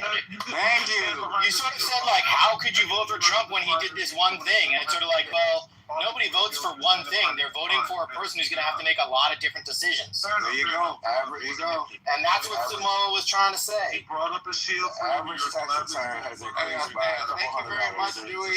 I'm really glad that you're a genuine interlocutor, Dewey. That's pretty cool. The average tax return for he's motivated to agree because it gets the. So you don't think I'm a genuine interlocutor, Louis? No, I don't think you're being. No, I don't think you are. You see what I mean? Great. Okay. No. Wow. And why not? And why not, Louis? Is it because making association be because of a political affiliation? I assume that I can't be good. Talk over the answer. Cool. Well, his opinions on why you're Trump voting. You went right that shit. No, that wasn't. No, because he interrupted the question or the point that I was trying to make, and he said. I don't like when people associate me with Democrat. Yeah, sure, bro. Good. And I'm the interlocutor. Got it. You absolutely are. Yes. Here was the because I'll tell you. Here was the conversation. We were talking about how there's problems on one side and from the other, and then you started saying how you don't like being associated with some of the weirder parts on one side, and how then you have to try and defend certain things that you don't actually believe. I started saying, yes, same can be said. And then your response was, no, I just don't think you like the policies, and then you started talking about policies. That's not the same conversation. You understand? Yeah, the conversation I was saying. That was literally the flow of the conversation. Yeah. Okay. Yeah, I'm pretty sure I heard Louis say he doesn't defend those stupid wackos over there on the left. Right, and I started saying, why should I have to defend wackos on the right? And instead of engaging with that, he said, I don't think you should vote for him because of this gun policy. You're fucking actually, this is actually nasty. But I think I'm seeing what fucking, Go ahead, say, what do you think of me now that after you... That's cool. You're proving my point. Hey, man. You make weird associations about me. Real quick, I needed to take a beat. Dishonesty really triggers me and gets me pissed off. What is dishonest? It's okay. It's okay. What's it called? I said, it's funny to me that you voted for Donald Trump because the answers to your questions about where you land politically, what your political beliefs don't really sound like they comport with someone who votes for Donald Trump. You said, why is that? And I'll give you a couple policy positions. That's just you gave one, which was guns, but that wasn't the flow of the conversation. No, I gave two. I said freedom of speech. Oh, freedom of speech, right? Did I not say that? No, you did for a second. You're right. Okay. So look how genuine I can be. A couple more. I'm willing to list a couple more, but I just named a couple, and I just kind of went into just one. I didn't even get to free speech yet, but. And then Samoa came in to fucking talk about the rabbi shit. Then we got distracted. He cut me right in the middle of my fucking submission trying to talk about it. He said, doing this rabbi shit. I'm like, yo, dog, can we not do that? And you're like, oh no, I'm not gonna do it. And then you fucking lied and just lying about, bro, the fucking. And then I went right back to your point. I addressed your bum stocks and how people. It killed the steam of the conversation, and I was making a point, right? So you think I interrupted you? And you made this stupid convoluted point that made if you're pro 2A, then you are against bump stocks, bump stock ban. That's just that's not true at all. What the hell? Yeah, that's most bump to it. Once you start getting into gun modification regulation, then there's that's a slippery slope, right? That's why the 2A community is really weary of that. That's why the 2A community was really, really weary of that decision, right? But it's like, why do they re-elected him? That's just a nitpick. Fine, whatever. Okay, can we move to? No, I'm not saying that. Like he used that. I wouldn't use that wording. What I'm saying is that something justified the vote to move into Trump's, category as far as it being at the second term, where something outweighed that, right? Because overwhelmingly, the guy was voted for. All Samoa is saying is nobody, including myself, or not nobody, very few people I think are single issue voters, or at least I'm not a single. That's fine. I voted for this nigga to blow up Iran. What the hell? That's my only damn issue. I do think that the Abraham Accords from the first term was one of the reasons why I was like, oh shit, everything got kind of turned over in a positive way. And I think, again, in terms of international geopolitics, I mean, we'll see. I still think the cards are up in the air, but he's certainly going to be one of the most consequential, right? Whether or not it works out, we'll see. But if it works out, it'll work out great. And if it doesn't, it'll be bad. But he's going to be one of the more consequential geopolitical presidents for a while. Yeah, but the only way that I see this going negative for him right now is if it escalates. Like if it goes back to bombing and it goes back to closing up the Strait of Hormuz and it goes to it looks like to dig up a whole bunch of missiles. It looks like spy satellites and all these things, and you're like, okay, you dummy, what the freak is this? Right? That's how I would look at it. Right where it is right now, it looks like it's swinging to his favor. Right now, may have been the final sort of thing, because the Strait of Hormuz was their trump card, and if we're like, fuck it, we're gonna up it,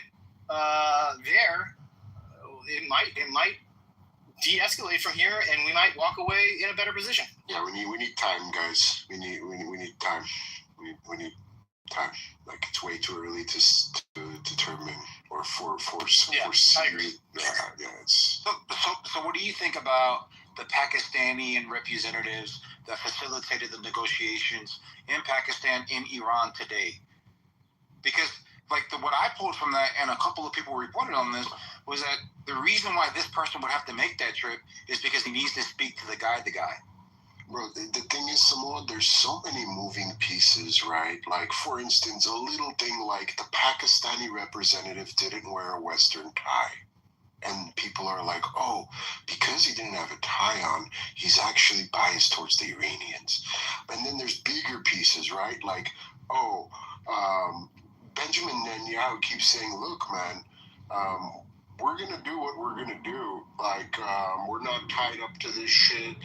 We're going to do our own thing. Pakistan doesn't even recognize Israel as a country. For all extents and purposes, the ceasefire talk is a joke to me. I look at this as both sides are using this as an opportunity to assess their damage, redeploy more troops, resupply their men, and stuff like that, bro. We stuck our dick into a fucking tar pit, and we're trying to clean it off real quick, and it's not going to work, bro. So you're saying right now that when you look at the Iranian, if you believe what the economic strife is that they're in at this very moment, as far as not being able to pay soldiers and all these types of things, I think they said in the last 3 days they lost $1.6 billion in revenue, right? You're saying that they could sustain that type of that type of environment while allowing 90 million people going through this civil unrest to just calm them down? Yes, absolutely. Especially if Russia and China supply help, which they are in different ways, will fucking die for their cause, bro. No, I totally understand. Not how shit hits the fan, I'm gonna bounce to fucking Utah. And so I understand, I understand how people are going to respond with external threats, right? But what happens when there's an internal one? You kill them.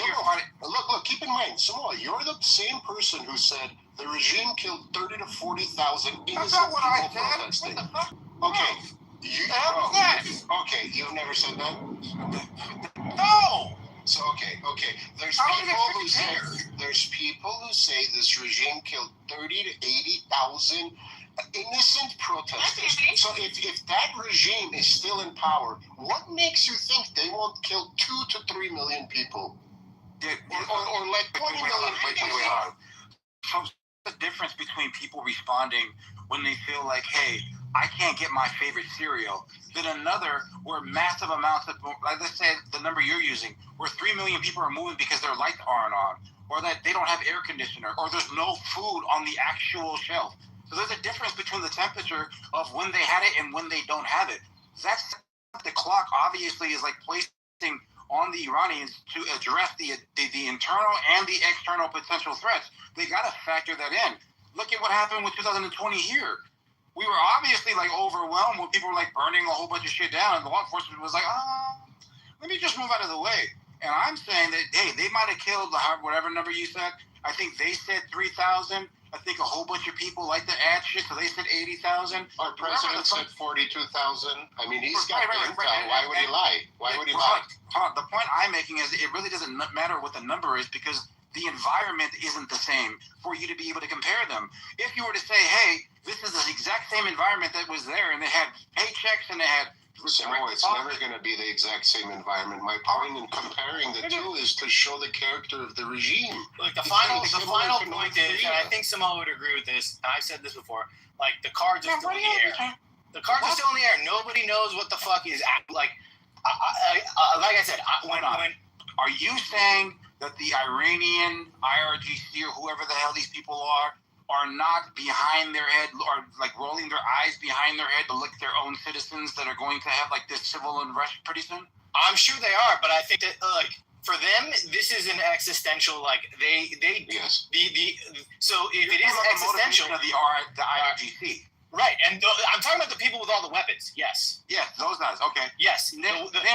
Then when the lights go off and these people start putting their arms down because they don't have no paychecks to feed their little children. To Oleg's point, that might not be the thing. Yeah, you're not listening, bro. Well, the military elite is always going to have food, brother. Their families are not going to starve, brother. It's the random poor people. It's the poor people that are going to die, and they don't care about them. So Oleg is saying that the IRGC, regardless, because they're such a prideful people, they're going to go to the very depths regardless of the situation. I'm saying that the civilian population is going to add another variable of stress on top of that for them to be able to defend that. Then Oleg counters and says, well, they'll just kill them all. And then I'm saying, oh, shit, they're just going to kill 7 to 9 to 15 people when these are their actual family members. Now, you can kill 30 to 50,000 people and just wipe them away. You got a population of 93 million. But if you're saying that now the military, or like they're not having any type of dissent in the military, or they're starting to fracture, that just doesn't factor into like what actually happens when you have no lights or no food.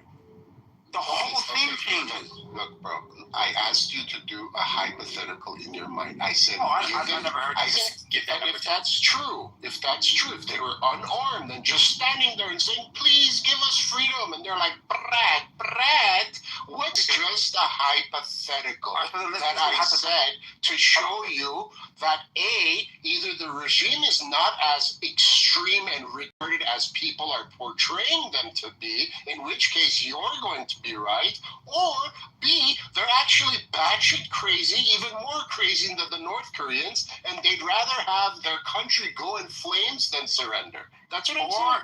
Or C, the civil unrest wasn't to the temperature of retreating. So then when you factor in, let's say, 4 million, and they're all moving forward and nobody's retreating, the IRGC has to make a different decision at this time, right? So like what I'm talking about is the result of in this hypothetical, the result of the blockade being effective. If the blockade is carrying over every single month, $13 billion, and then they're hemorrhaging, their banking system's all broken down, no more food, exports or imports. Is it 13 or 1.3? You said 1.3 earlier. Yeah, that was in the last 3 days. 13 billion a month is the estimation. Okay, thank you. Right. And anyways, the point I'm making is that, hey, they might have been able to do this when things were good. How is the civil or the civilians? I'm not talking about like the IRGC. They can only respond to what they respond to. How do the civilians respond when you turn the temperature from 70 to 110? How do they respond? Are they going to retreat and run away when one person gets shot? Well, that's the benefit of having a Second Amendment, bro. In Iran, the random villagers have fucking muskets from 1934, bro.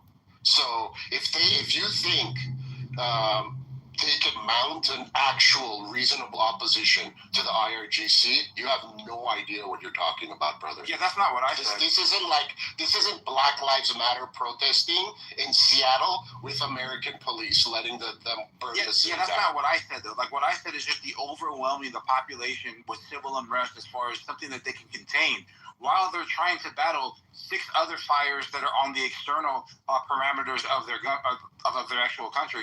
So there's a lot of turmoil that they're going to have internally. All I'm saying is you can be prideful and all that, and you're addressing the Americans and the Israelis that are outside of your border. But then if you have to look over your shoulder, now you're actually being attacked from both sides.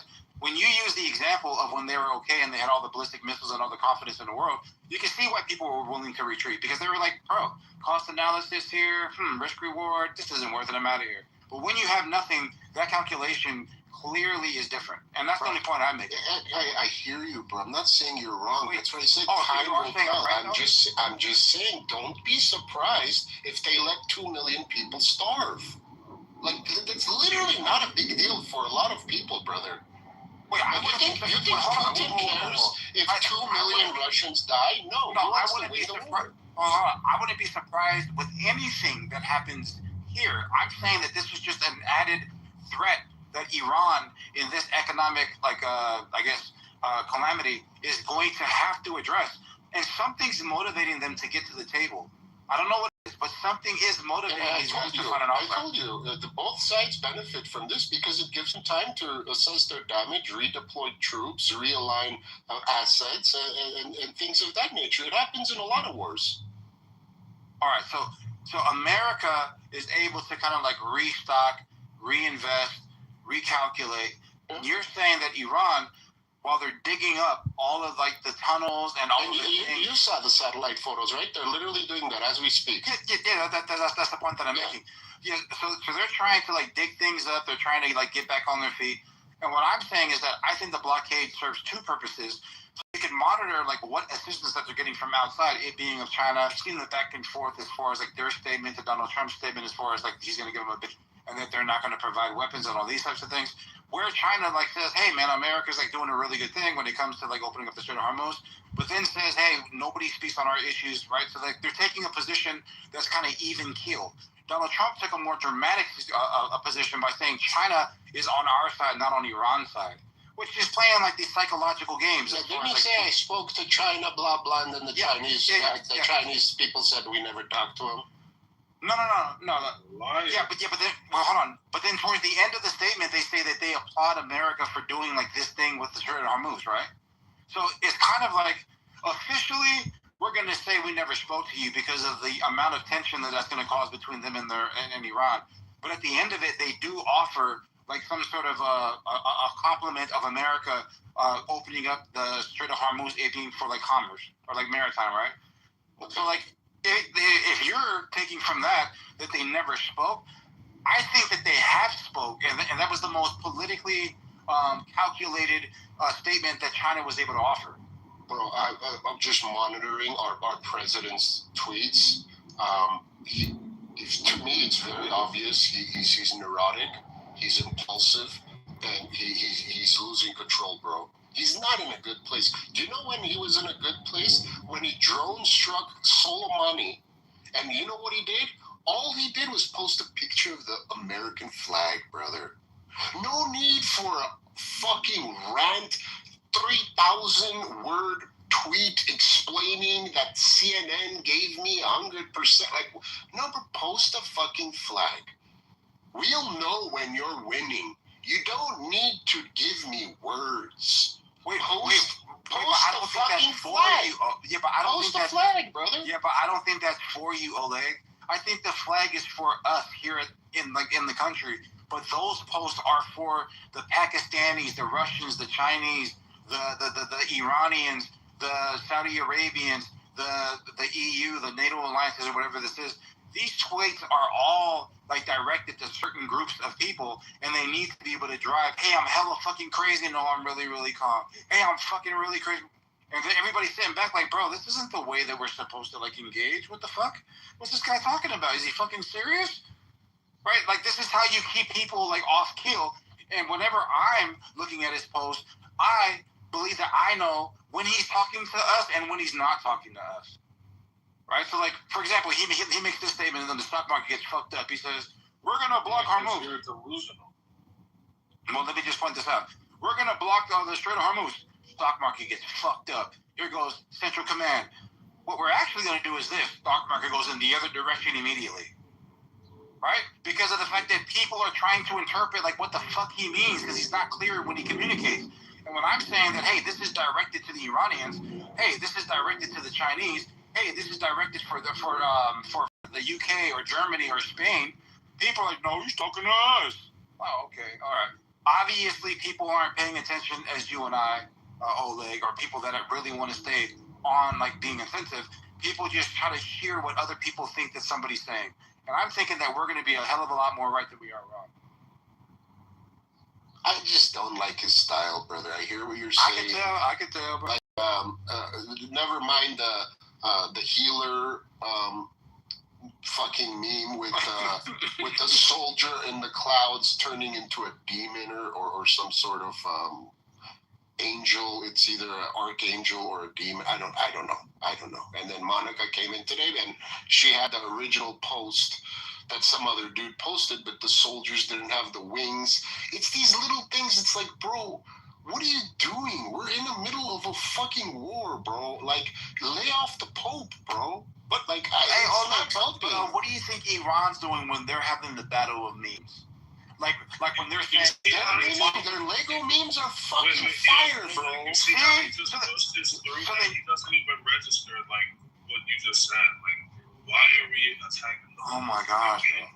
The Lego memes are fire, bro. All right, watch this. Defend. Oh yeah, so let me just point out like the reason why I'm showing you this, right? There are two people playing the meme game. Trump and then them responding. Trump saying, open up the Strait of Hormuz. Them responding by saying we lost the keys, right? So they're engaged in this back and forth. What we're doing is criticizing our side for playing the game. But then when we look at them, we're like, oh my God, that shit is fucking hella entertaining. Yeah, that's just the shit right there. But they're both playing the game. Why are we only criticizing our side? Because we have this expectation of efficacy on how we believe that the president should be conducting himself? That shit is crazy. We should be making way better memes. We should be making better memes, better videos. Oh, now you want him to up his meme game? Absolutely. Absolutely. What do you say? He's posting himself as Jesus. And you know what pissed me off? He should have had the balls to say, yeah, I posted myself as Jesus. What? You didn't find it funny? Fuck you. Fuck the Pope. Fuck Catholicism. I'm the man. I'm in the middle of a fucking war. That's not even how he feels. I wasn't Jesus. I was a healer. Like, get the fuck out of here. Hey, that's a good Oleg right here, bro. Let me ask you a question, Simone. Yeah, what's up, bro? Do you believe that Donald Trump believes that was a picture of him, like, superimposed as a doctor? Do you believe that he believes that? Yeah, I don't really. To me personally, let's say that he believes that he was like poking fun and he was Jesus, just like what he put today. Yes and no question with like all these words. I'm just saying that maybe, but I just don't fucking care, right? Like I'm an outcome contingent type person. That's crazy because that's the closest. Bro, you guys have an expectation of how our president is supposed to fight, and I'm telling you that there's certain styles. It's just preference. It's not expectation. It's preference. Hold on. But yeah, I'm saying that right now, right? Styles make fights. There's certain fighters people look at and they're like, man, this motherfucker's boring, but he's 50-0, right? Would you rather have the 50-0, or would you rather have people saying, hey man, can you fight different? Can you throw more punches? Can you stand there so the guy can hit you? And then he's looking at you like, 50-0? Fuck your 50-0. We want to be entertained. Come on, this is like weird stuff. This guy does it the way he does it. You got people right now, and I feel this way right now, regardless if it's Trump or not. I don't believe that the Pope, the prophet of the Mormon Church, or any actual like religious leader should expect sort of like immunity when it comes to criticism when they step out of their lane. Especially when these people are supposed to be like so godly. When obviously, when before he's the Pope, he's criticizing actual policy of the United States of America. He's criticizing the war. He's criticized. Yeah. Hold on. Immigration. Warmongering. No, hold on. So, like, before he became the Pope, it's immigration. No, you'd like to say immigration. You can't do that. You can't do that. Yeah, that sounds like immigration. Yes. Oh my gosh, bro! What the fuck is this? Homeland Security was conducting their immigration. What's that issue? Pope, before he was the Pope, criticized the immigration. So, what's the problem? All right, cool. So, like, now he's the Pope, okay? So, as the Pope, what you need to do is, like, think about how everybody's kind of looking at you for the spiritual guidance and, like, where you are infallible and where you are fallible. If he steps out of the even the criticisms of VHS, how does that fall outside of his like something that he can talk about? Here's in humanity. That's what the Pope fucking does. Fuck. All right, never mind, bro. Yeah, never mind. What are you saying? I think a lot of Catholics will tell you, with their history, that Jesus is not a pacifist. That in certain circumstances, the sword, and not a metaphoric one that cuts up metaphoric apples, is actually to be used.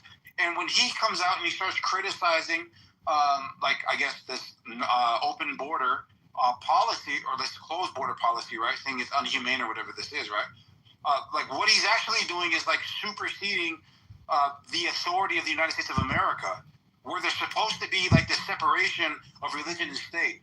So then, as an American in the state domain, I'm going to say, but the freak out, bro. Like, speak to your people over there. Stop criticizing and making everybody believe that America's evil. Like, is that a hard request to make? And if you make that request, all of a sudden you're being blasphemous to the guy? You're like, come on, what the hell is this, bro? You can't speak your mind in America more? You can't be like, I'm not even a Catholic, but I still got to be quiet? What type of stuff is that? I thought this was Nazi Germany? Yeah, I thought this was America. Are we in North Korea, Louis? We can't speak what we want to speak about because somebody has the cloak of amenity or of amenity. Everybody knows who the hell he is. Immunity? So he's beyond reproach? Pope Francis was critical of Trump's border wall. See? Trump's new announcement that he just did. Pope Leo the 14th, he criticized the. What is it again? Stuff in Venezuela. Bro, Trump made this statement. Do you believe it, Louis?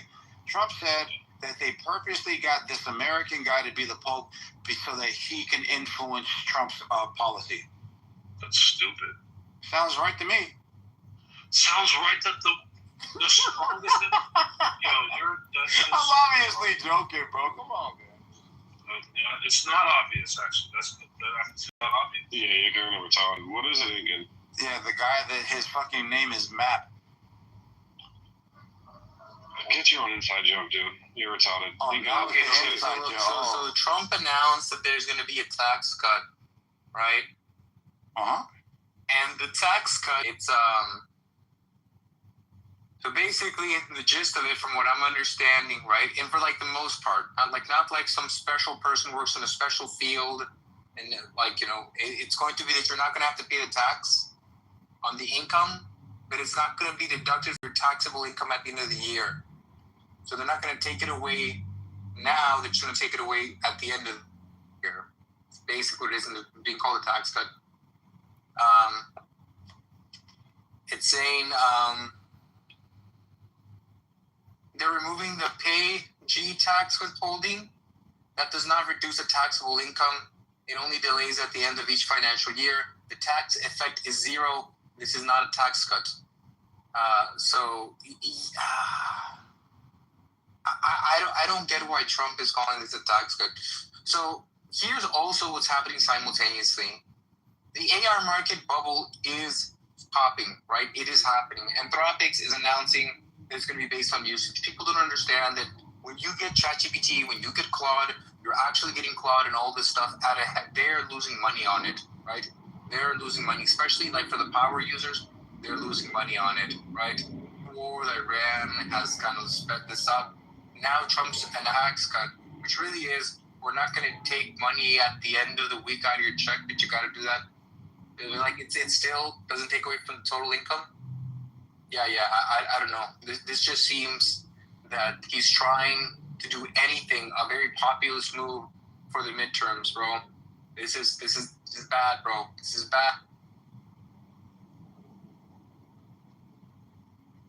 The economy is going to tank, guys. The economy is going to tank. I actually thought Nathan had something good. What? She just made the announcement. And you know what? I'm going to go back to watching the market. Hey, let me tell you, all this news. Nathan keeps on doing the meta. I'm going to go to like a non-meta room. I was going to say, it was news technically, but it's real disappointing.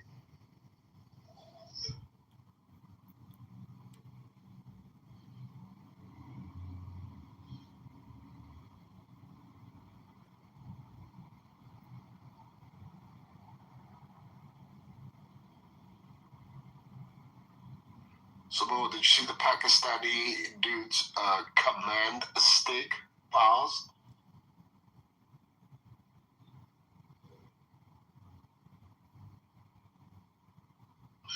Like, does the Armenian army have a silly little, you know how Pakistan and India go high-stepping at each other? No, we don't do any of that nonsense. The Greeks have they wear the little skirts with the boots and do the sidestep and shit. They have.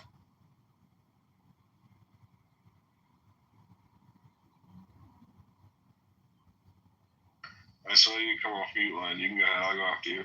Yeah, we just constantly get invaded and killed by the Turks and Azeris. That's what we do. We don't have time to make up dances.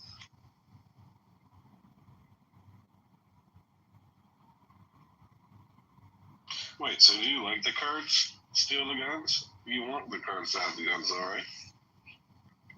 Me? Yeah. I don't give a flying fuck about the Kurds. Oh, so you just let the Turks and Kurds go at each other? I mean, I can't stop peaceful with the Kurds. And vice versa.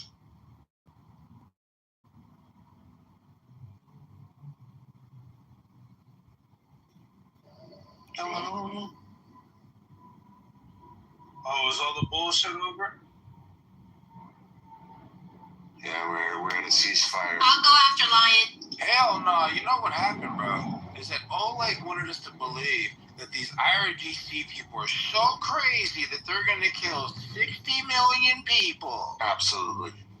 Yeah, nobody cares. Yo, 70 million people. Does anyone have HBO Max here? Does anyone have HBO? 80 million people. Does anyone have HBO? I do. Where does it start? Okay. Are you watching DTF St. Louis? Let me put What is DTF St. Louis? Oh. You gotta watch it. What's it called? Patrick Bateman's in. Jason Bateman or Patrick Bateman? No, you're right. Oh, I was gonna say because I don't know who Patrick Bateman is, but if it's you're right. It's Patrick Bateman. Fuck you, and you knew that I fucked up, and you tried to embarrass me, and I'm embarrassed. Fuck you, Tim. Fuck you, and the Patriots are gay. Fuck you. But yes, it is Jason Bateman. No, yeah, Knowledge is a scumbag. I agree with you. But it's a kind of murder mystery kind of movie. Show. You didn't see Carry On? It's a show. I don't know what that is. Damn, you didn't see Carry On? What's Carry On? The Jason Bateman. It's like a Christmas. Okay, it's a Christmas movie on the same level Die Hard is. You didn't see the Jason Bateman movie with the dude from Kingsman? Kingsman? What's that's it. The fucking the fucking British guy? Yeah, the little blonde British dude. Carry On was really good. I watched it. Yeah, Carry On. I like Pitt on HBO. What's it called? Pitt. P-I-T-T. It's the hospital. Whoa. No, it's like kids. KID. And I'm gonna watch the DTF. I keep going past that, and I didn't know if it was good. Okay. No, it's good. It's like a murder mystery. It's like a weird, like dark humor kind of. I like dark humor. Yeah, but it's like. Yeah, St. Louis. Okay. Wait, what is it? It's called DTF St. Louis. It's on HBO. Thank you. Nathan Knowledge, are you here? Actually, I did catch the last episode. It comes out on Sundays. It's actually it's airing right now every Sunday. I'm not sure how many episodes it's gonna go. It's the first season. Good show. No.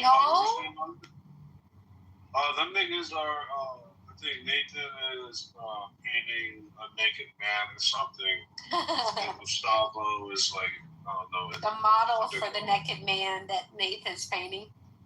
Most likely that, or he's probably like undergoing some like knee extension surgery to like add like 4 inches. Yikes. So do we still have the policy that we'll restart the room when a valued white belt still isn't? No, now we know. You see how I swear. No. No, don't do that. Don't do that. Don't do that. No, I heard the room being restarted, and I was like, what's the lie? Oh, yeah, we know you did it. Yep, we got him. When did she get kicked? Why you do that, Nate? Yesterday morning. Why you kick Shy? I kicked Shy. I know she got kicked. So where were you? Where were you at the time Shy got kicked? Yo, now I don't know. No. I remember her being in once, and her being told, like, hey, you're being loud, she got moved down. You remember or you know? I remember. She was there too. You were complaining about it too.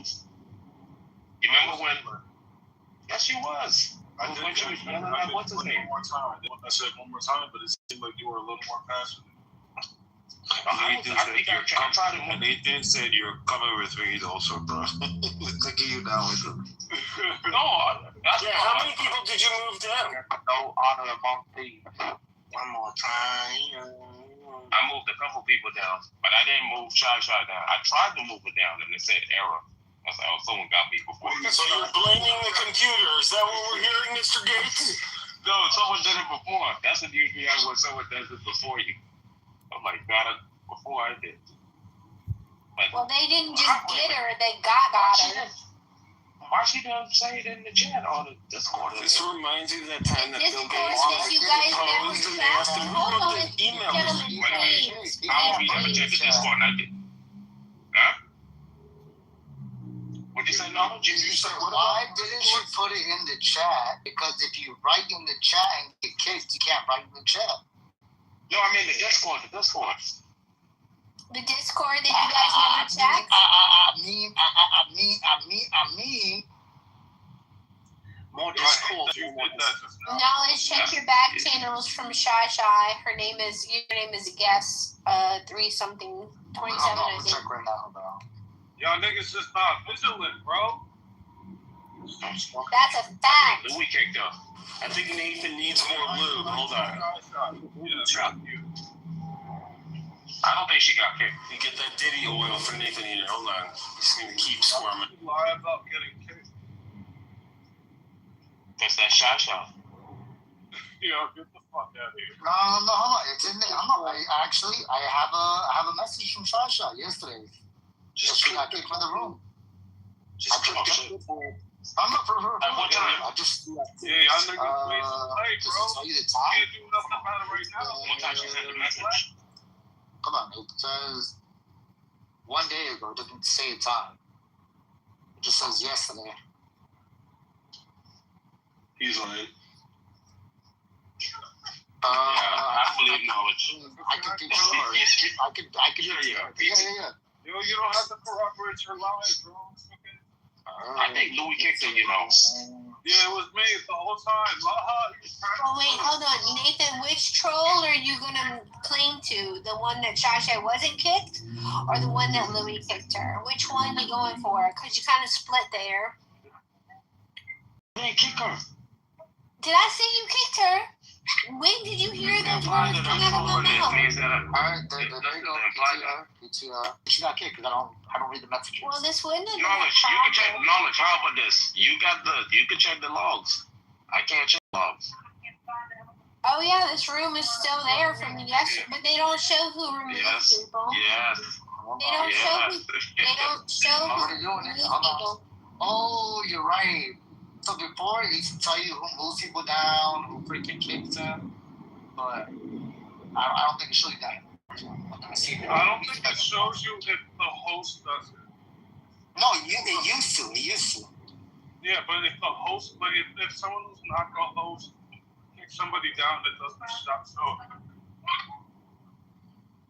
Who's not the host, right? I was the host. Nathan, so move it should me show if I down. kick them down. Move me down, Nathan, and see if it registers on the. No. I would never do that. No, you want to do it. You can move me down. I'll come right back up. Okay, only because you say you come back up. Don't forgive me, Monica. Yo, it really hurt that nigga. Yo, look at that. You heard his voice? He said, it was.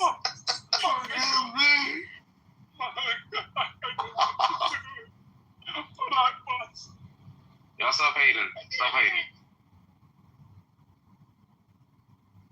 No, I was gonna check the logs. I can't check the logs. So, just hating on me is kind of hard being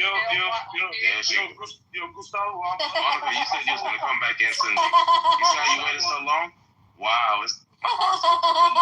Gustavo, I'm tripping or you can't see that?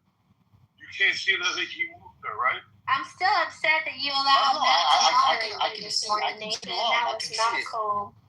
Let's Does it say that Nathan moved Monica down? Yeah, I can see it. I'm telling you. I can see the log.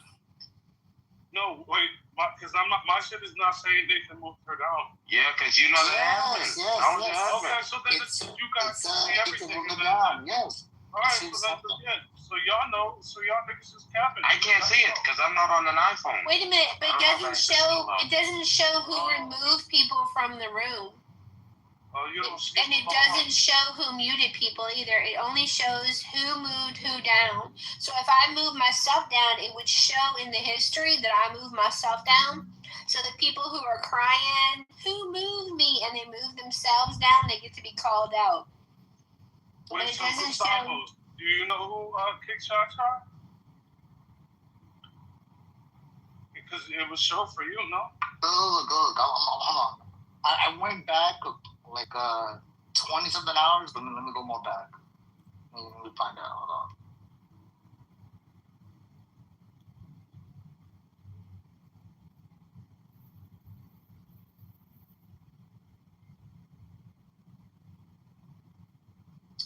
Tim is happy in the goo. He said nobody needs to bring him up. He moved himself down and is trying to scapegoat Oleg. Thank God. No, leave that dude right there where he I'll go off the line. Oh, shit. I'll go right after line before 10.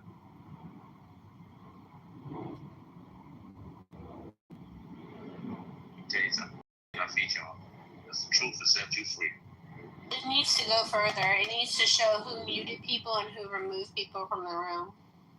But I don't know why you're arguing. Because historically, White Blue Zone rooms get rebooted every morning. So she would have been correlation. Yeah, I just found out who kicked her. That's wild. You're not gonna tell us? Look, I don't snitch, but it's in the history log. Hell yeah. Bro, that is crazy. Yeah, but like we don't have access to the history log. Gustavo, how long ago was it? Bro, it was 25 hours ago. 25 hours ago. Yeah. You're one of the biggest snitches in So now we can restart the room? Yeah, I think we should, to be honest. So Shy was kicked. She sent me a DM. She was kicked. It's in the logs. I think we should start a new room. 25 hours ago, that was like around 8 o'clock yesterday. No. It tells me 24. It tells me 24 plus hours, meaning it could have been anything past. It could have been anything past 24 hours. It could have been 8 in the morning yesterday. It could have been 9 in the morning. It just tells me 24 plus hours.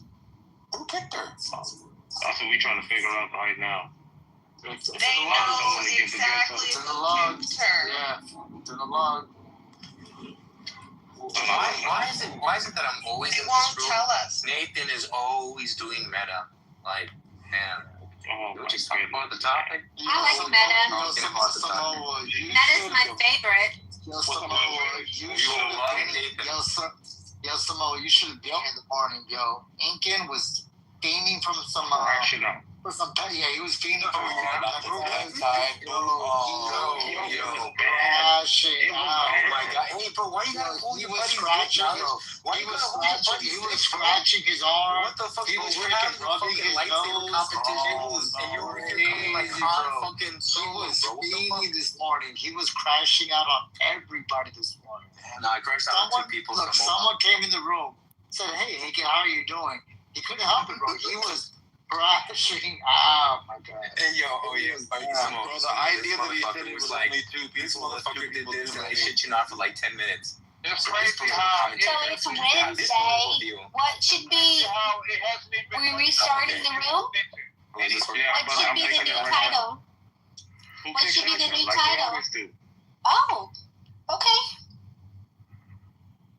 That's crazy how it hasn't even been a full minute. No, did you heard? Already finished. No, did you heard what Nathan did to me this morning? Wow. Man, like. It's like that one. Had a cue. Had a cue. Before you do that, alright, I'm going to start a new room.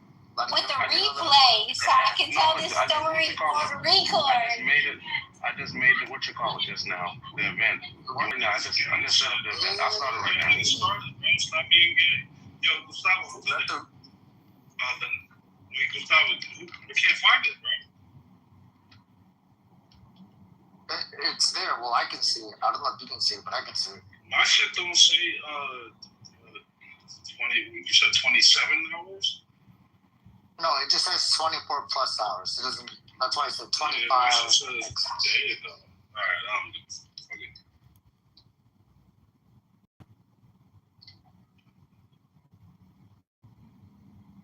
I know who kicked her.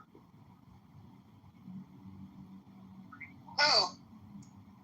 She will. No, it was me. It was me. No, it was she will.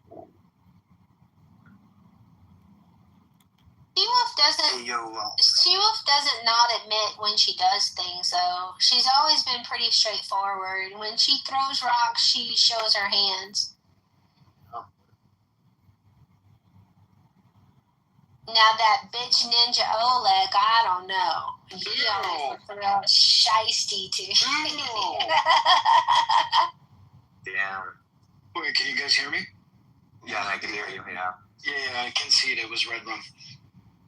Red Rum? What?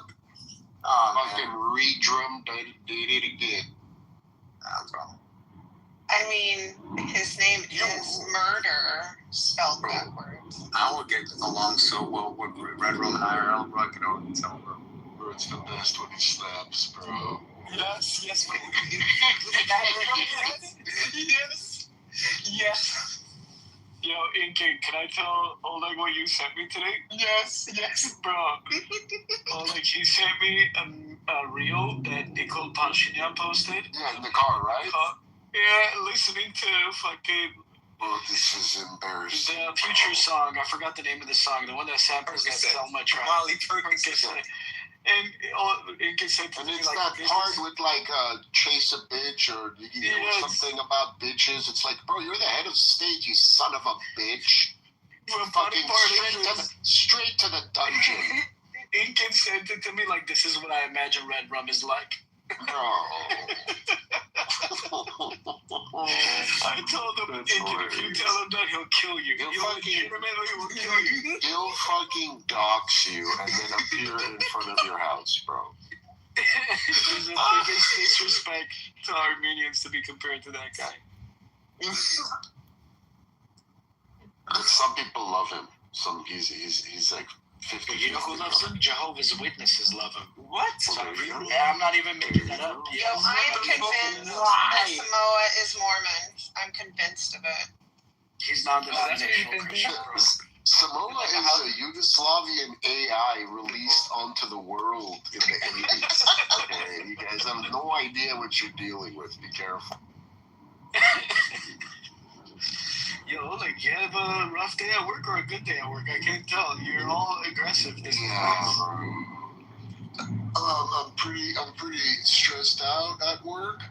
The next fucking 3 months will be intense. But it's good settling some cases, but I have a lot of motions to write, fucking a lot of depositions, a lot of mediations, but it's good. Just hectic. I filed 25 cases. There is a new room. Yes, sir. The link is in the chat. If y'all want to mod me up, I will put it on the Jumbotron and I'll shut this baby down. Oh, yeah. All right, there we go. All right, guys, let's move over. It is unusual. 3 hours like the room gets chilly. Go ahead. No, you gotta get in early, Incan. The stage is open for new rooms. It's like a fresh page. It's like the Zimbawi. What is the thing that cleans the ice? Zamboni. Thank you, Hagar. I've almost forgiven you. I've forgiven you from the betrayal of last month. We close. We're almost good again. That hurt. That cut. Like, you don't know. All the slings and arrows that the haters lob at me in here are nothing. Like, my hide is tough. But the people that I admire and respect, the people whose opinion I value, when y'all guys come for me, I'm like, it's a paper cut with lemon juice. It burns. It's so painful. You do know that, like, I didn't mean it as an insult, right? I'm thinking you calling me an edible mother. Not edible. Edible is different from devouring. Devouring mother is the same. No. My mother is a devouring mother, and I control freak. Anybody, not control freak, but like, they just don't know how to express the immense love that they have, so they are constantly fearful of losing their child to something else, right? Like to a wife or, in my case, my fiance. So I have a very devouring mother. That's difficult. It is. It is. But they're getting better. They're falling in love with each other. Oh, that's good. No, it's not. Because now we have 2 women that are... Now they're going to gang up on you. Oh, exactly. no. I have a devouring mother and a devouring fiance. So no, Hegel. But they love you. Yeah, they do. Yeah, they do. All right, head over there. I'll be right behind you. All right, guys, closing the room.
This one here is it's supposedly a Basquiat. You know,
brother was like the star football player, smashed my into them.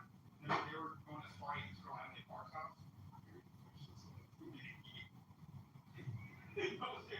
They were going to Emily Park's house, or her house. Oh no, Christine Patterson's house. And I went there, and it was every fucking hot chick in school. It was like the coolest party ever. And I was having the time of my life. And I was like, all these girls that I never talked to were not talking to me, whatever. And it was just like that. I'm the fucking man. I'm coming down the stairs with beer in my hand, and I just wipe out so hard. And I like to the point where like I probably broke some shit. But like I wasn't like died because there's blood everywhere. And I apparently had to get up, and I'm just like, wow, what's going on? And like slide my bloody hand on the thing. And I looked like Avatar here.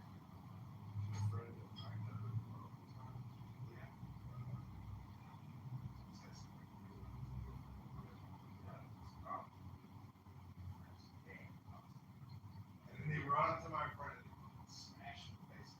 And they run out of the bar. My friend jumped back up like spring like nothing happened. I was like, are you okay? He was down. What was that about? I go, I don't know. But it turns out that our other friend was like our friend. He robbed them in the bathroom. Was right back okay.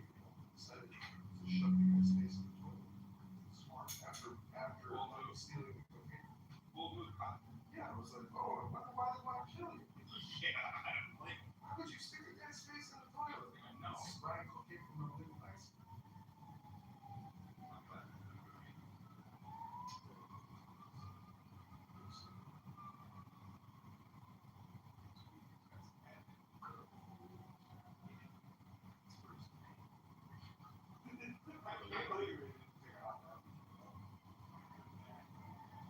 She went to the apartment? Well, why can't you just live at your dad's place? No, I do. And my rabbi has a place for me. That's it's not bad. Hey, being a bitch. You can bring her over for a coffee, can't you? What? I feel like it's hard for me to live my lifestyle. Not limited. I meant my culture. Like, I really need to get into God's country. One of those secret things. In Kansas City, they do not like the photographic area for all tax returns coming. Yeah. Because if you saw how they actually handle the tax return, you would realize mailing in a paper tax return guarantees no harm. Because all they do is take a check for whatever's in the just fucking file it, goes to a huge offices, and then they ship it off to a warehouse. Okay, so paper next time, you were saying? Paper's where to go. But this time I filed digital. I did digital. If you cheat on your taxes, do the paper. Because there's no, it's not digital. That's really good to know. I don't, to my knowledge. I mean, we all do in different directions. Like, I gave a bunch, I only added like one of the charity donations. I gave some more, I didn't give it. I totally fucked around with the schedule, see what that. I just wasn't, I didn't want to fuck around too much, so.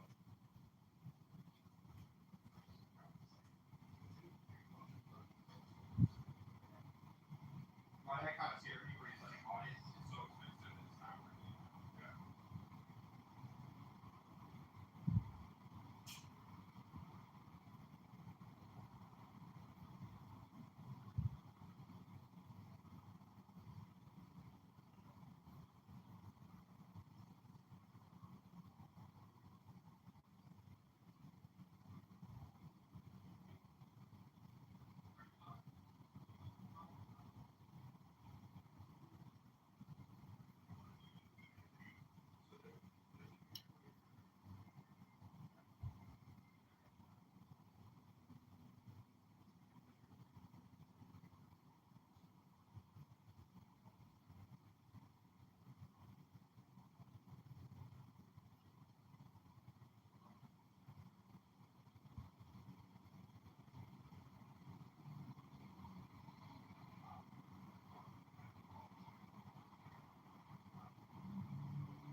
You should see mine.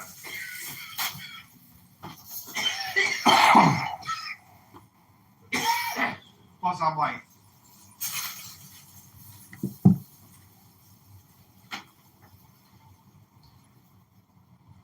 Faggot to prostitutes? I'm confused. Yeah. What about it?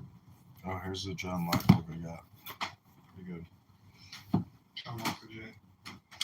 I got Thomas Paine, John Locke. This is a really interesting book here. It's expensive. It's very interesting. It's the ISIS. What is the ICA tablet? I had never heard of it before. Me neither. It's from ancient Egypt. It's like a 5x3 copper plate. Yeah. But all these hieroglyphics, like there's an interpretation to it. So this book deals with the like occult interpretation of it. This was the guy. He's got Westcott Supreme. Yes. But it's beautiful. So that's, I guess, maybe the real relief. Or that might be the real relief. But this is the hand-drawn one. And so I haven't gotten into. I was reading about the history of it, but I haven't gotten into the actual translation of the hieroglyphics yet. But I believe it's ISIS. I believe it's ISIS. Like, it's some kind of ceremony. So anyways, we're gonna find out what it's about. But this book is printed in England. Beautiful. But it sees that. Look at this. This is their own binding company. But this is from a group in England called the Hellfire Club. Oh, I know about that. Occult mystics or something. Yeah. There was actually some founding fathers. I think Benjamin Franklin was in that. Oh, really? Yeah. Oh, shit. Kitover, Jake Tapper. But they send me all. I've been buying their books. And there's sure. Those are all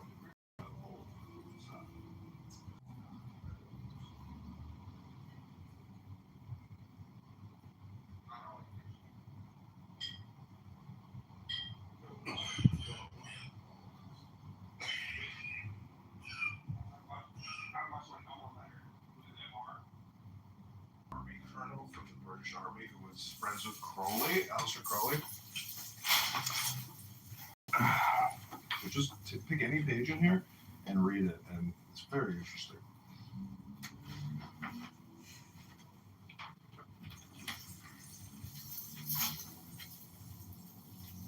Some of the Zohar.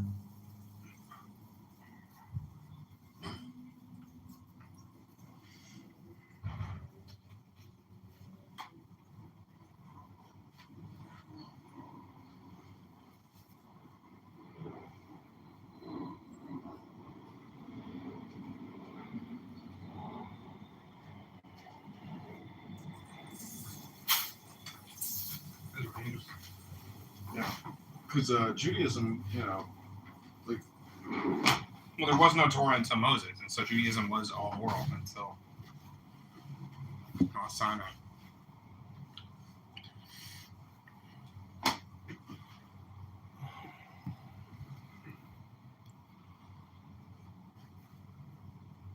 There's like a consistent Donald Trump room on Clubhouse. This makes you.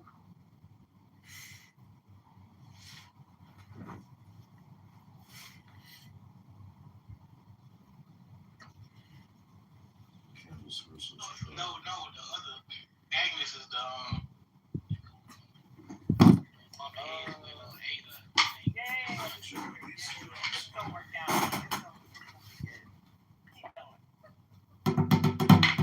Candace versus Trump. Bucket Boy! Who will survive? Bucket Boys.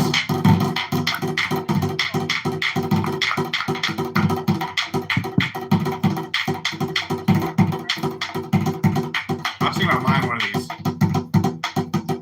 So it's kind of like, there's masculine ones, right? No. I tried to get a masculine one. I'll come out with them. Yeah, what the fuck? And none of them are practical. Where's like the badass, like, I want the mega. Do you know what a fan is? It's actually like a magical instrument, like a wand. Yeah, exactly. Because it's also an illusion, because you're not actually changing the temperature. But you know what happens? No, but what it is also a breathing device. Because when you're fanning yourself, you start taking deep breaths. So it's like a magical instrument. Interesting. Deep breaths, yeah. Did you know that, Debbie? Yeah, no, I was just kidding. I see your dad pop on. I was like, I have like a trunk remote, and your dad will come in, but he won't raise his hand or anything. He'll just leave. I'm just. 90s edition part 1. Number 1.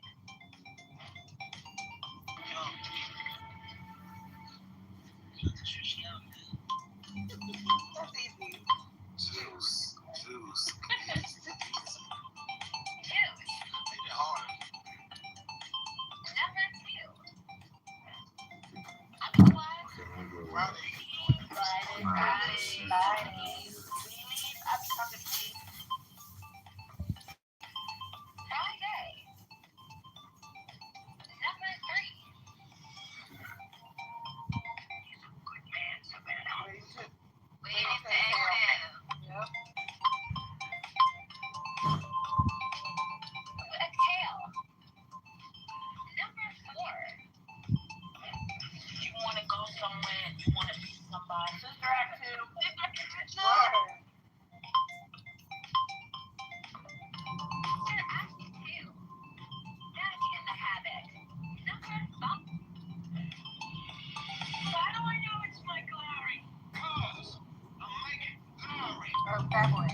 Is that rush hour? The Players Club. Oh, shit, yeah. Number 8. Guys, wait.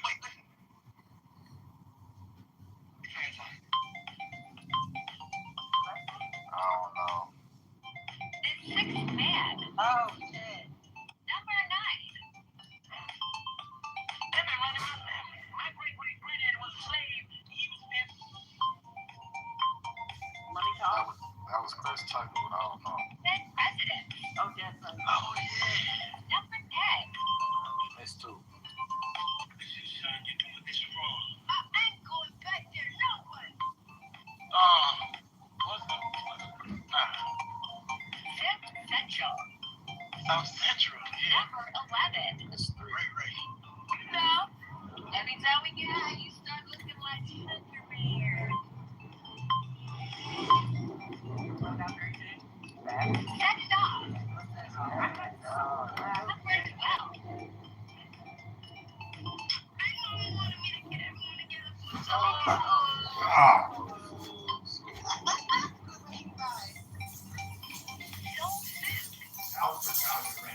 Can you guess the movie by the cook? Dear God. So you missed 4. That's 4.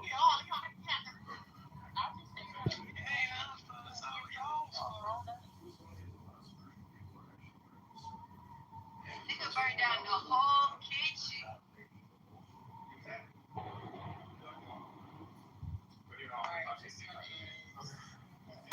Finished up there mid-2000. Can you finish the lyrics? This is Alvin's R. 10th edition part 1. Number 1.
Saudi are threatening to do. Not bluffing effort. The idea that what Saudi Arabia wants and what Trump wants are two different things. This is particularly significant when you remember that one of the people leading negotiations with Iran right now is this guy. What are the, I would say, things you have in your mind, in your body that you are using to be a deal maker in this very complex, I would say, field, which is peace? Yeah, so I think peace is not that different than business. That's Jared Kushner. Okay. That's, of course, Trump's son-in-law. You all know who he is, Jared Kushner. That was in 3 weeks ago, 28 days into Trump's war with Iran. And the event he was speaking at was a Saudi investment conference in Miami, Florida. It was hosted by none other than Saudi Crown Prince Mohammed bin Salman. And even though Kushner is currently one of Trump's top negotiators with Iran, he was introduced at this Saudi investment event as a private citizen, as the founder and chief executive of his investment firm, Affinity Partners. You know, the investment firm of Kushner's that got a cool $2 billion from the Saudis after Trump's first term. That one. Now, the firm that the New York Times reports Kushner is actively trying to raise another $5 billion for from Gulf states like Saudi Arabia, while also leading negotiations with Iran, all happening at the same time. Now, I should note that in the months since the Times published that, Kushner's firm has said that it does not intend to take in any additional capital while Jared is volunteering for the government. But the thing is, that commitment certainly doesn't exist once he leaves, and it certainly looks like he's lining up investments for when that day comes. I think this problem here is that Kushner has a clear conflict of interest. The White House insists that Kushner only acts in the best interest of the American people. But now one of his biggest benefactors, a country that has pumped literally billions of dollars into his company's coffers, a country that he's now asking to give him billions of dollars more, that country disagrees with Trump on how the U.S. should be negotiating with Iran. And Jared is one of the top negotiators. Today, Saudi Arabia's sovereign wealth fund announced its strategy for the next 4 years of investments. The fund says it plans to prioritize domestic investments inside Saudi Arabia, meaning maybe not investing as much in firms run by the son-in-laws of U.S. presidents. We'll see. But maybe if Kushner plays his cards right, the Saudis will change their mind. Now, I should say that Kushner is adamant that his business life and his diplomatic life are two separate things. It's impossible not to see the connections here. I mean, Jared isn't the only walking, talking conflict of interest on the U.S. side of these negotiations either. Today, the Financial Times reported that the Saudis may also be backing out of their American golf league, Live Golf. Live Golf is, of course, the league that was a lifeline for Trump and his empire of golf courses after the PG. Okay, I'm going to stop it there because I just wanted to show you guys how Jared Kushner... What is going on? He doesn't know nothing about what he's doing, talking about business is peace. Business is the same as peace. This is something so important for that whole region over there. They're not really taking this shit seriously. They're sending Jared Kushner, J.D. Vance, who has no experience doing that, and that other weird guy who I just don't know who he is either. And but to be representing himself as a private citizen, while we're saying that he's over there representing America's interests, that is wow. And he said he's volunteering. Did you hear that? He's acting like he's going over there and he's not charging the United States a dime. That is, you know, that's some bullshit. So here's another problem. Bibi Netanyahu literally stayed in his room when he was a kid. His dad and Bibi are like besties. And like they say, when Bibi would come to America back in the day and Jared was little, he would sleep in his room. So the fact that Israel is who pushed us into this war or convinced Donald Trump to go ahead and take this action, saying it's going to be easy. So how do you think our interests are being served? Whose interests are being served with Jared Kushner being, over there in that room with the Iranians? So Bibi and Kushner's daddy were having pajama parties when they were younger. When they would come to America, Jared Kushner, his room, they would give his room up, and Bibi would sleep in his room when Bibi would come to America.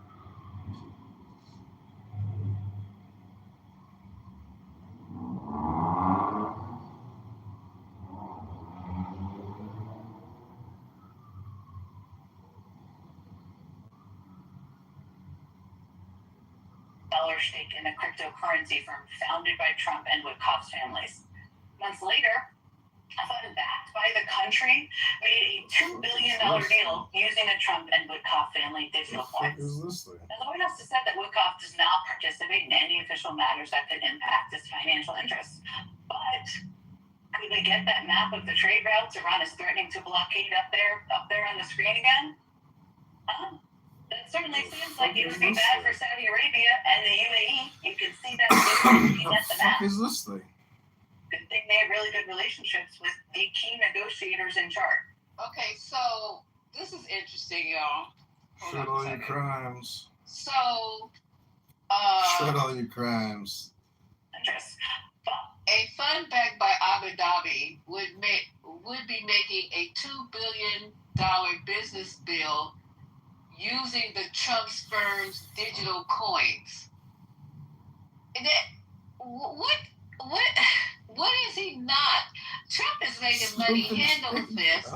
Now, the guy who was also the real estate investor / lawyer, they're all over there making all kind of backdoor deals for billions of dollars. They ain't even worried about what's going on over there in Iran.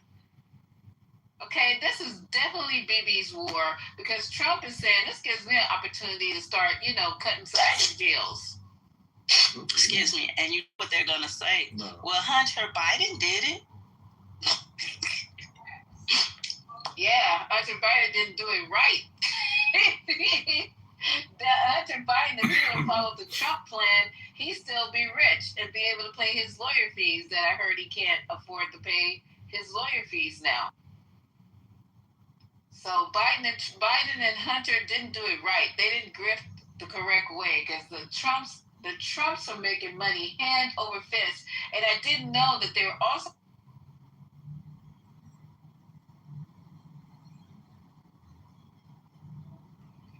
He went in the Matrix. business. The stock is huh? You cut off on my end, but maybe that was me. Sorry. Go ahead. No, that's all I had to say on that. This is wild.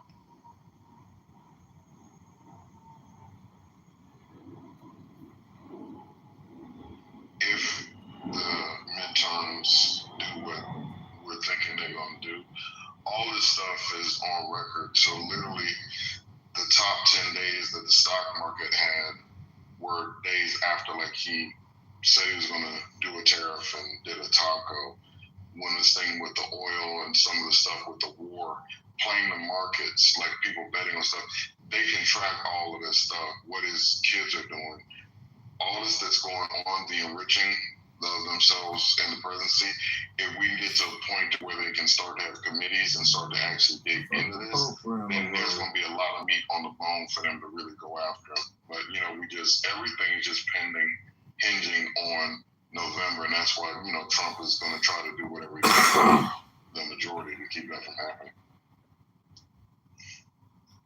One thing about Kushner that's interesting, right, is that he's fast becoming this sort of like an agent who represents multiple big name clients.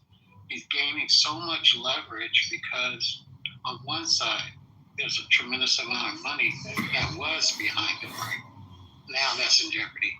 But on the other side, he increasingly has more and more control over the investment, the loans, and the actual businesses, their boards that are being bought. One business in particular was EA Games. EA Games is the largest video game publisher, and it's the American video. It's like the top American video game franchise publisher in the world, and representative for all video game publishers.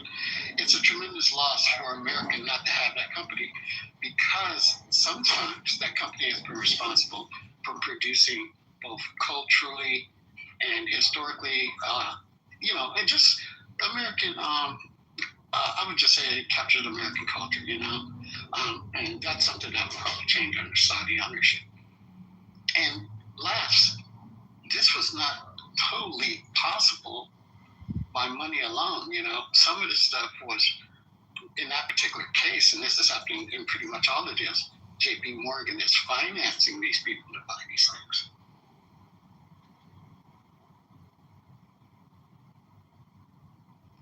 Thank you for that, Abla. That part I didn't even know. But we have something really interesting. I guess Trump is crying now to the Iranians. That is what Lawrence is going to be talking about right now. I'm sorry the clips are coming back to back, but I kind of like ran into, you know what I did. You guys are here. Welcome to Part 20, y'all. It's time for Lawrence O'Donnell. We're going to try to also do some of the conspiracy theories that I wanted to do last night when it came to Michael Jackson. So if you guys are sensitive, you can leave early before class is over. And we can't stay open till 3 o'clock in the morning this time because I was literally falling asleep at work. That has never happened to me, ever. I was drinking coffee, lattes, Red Bulls. Like, what is wrong with you? That's a second Red Bull. You shouldn't drink those. It gives you kidney stones. I was like, it's either that or I'm going to be flat on my face. So we're going to put in as much work as we could possibly do. And then kind of close up before 3 o'clock in the morning. I got to get a little bit of sleep. And then everybody in the house is sick. Are you guys getting summer colds, allergies, anything out there? No, not really. No? No, I won't be surprised because it's been 80 the last 2 days, and then it's going to drop back down to 30. So I'm expecting to see a lot of people sick. Yeah, it's 80. It was 60, I think, the day before. Now today, I'm assuming it was 60. Now today it's 80 something. I don't know what it's going to look like tomorrow. But the kiddos are all sick, and I feel like, I'm just tired. I'm worn down. So we're going to... I got yellow fever. Are you just lying? It's Donald Trump. It's the evil of Donald Trump. He's making everyone sick with his behavior. Oh, you got it. Fall for this shit. Why do I always fall for this shit? Because you gullible. Yeah, you shouldn't be joking like that with a nurse. Come on now. You should have said you had orange fever from Trump. That would have been. Well, I wasn't even looking at the screen, so I don't even know who it was. So I'm just like, yellow fever. A lot of stuff is coming back, though, you guys. There's a lot of, because people are not getting, they're not getting their inoculations. A lot of dumb shit is starting to surface back up. So I believe anything at this point. So, shout out to RFK. Shout out to RFK.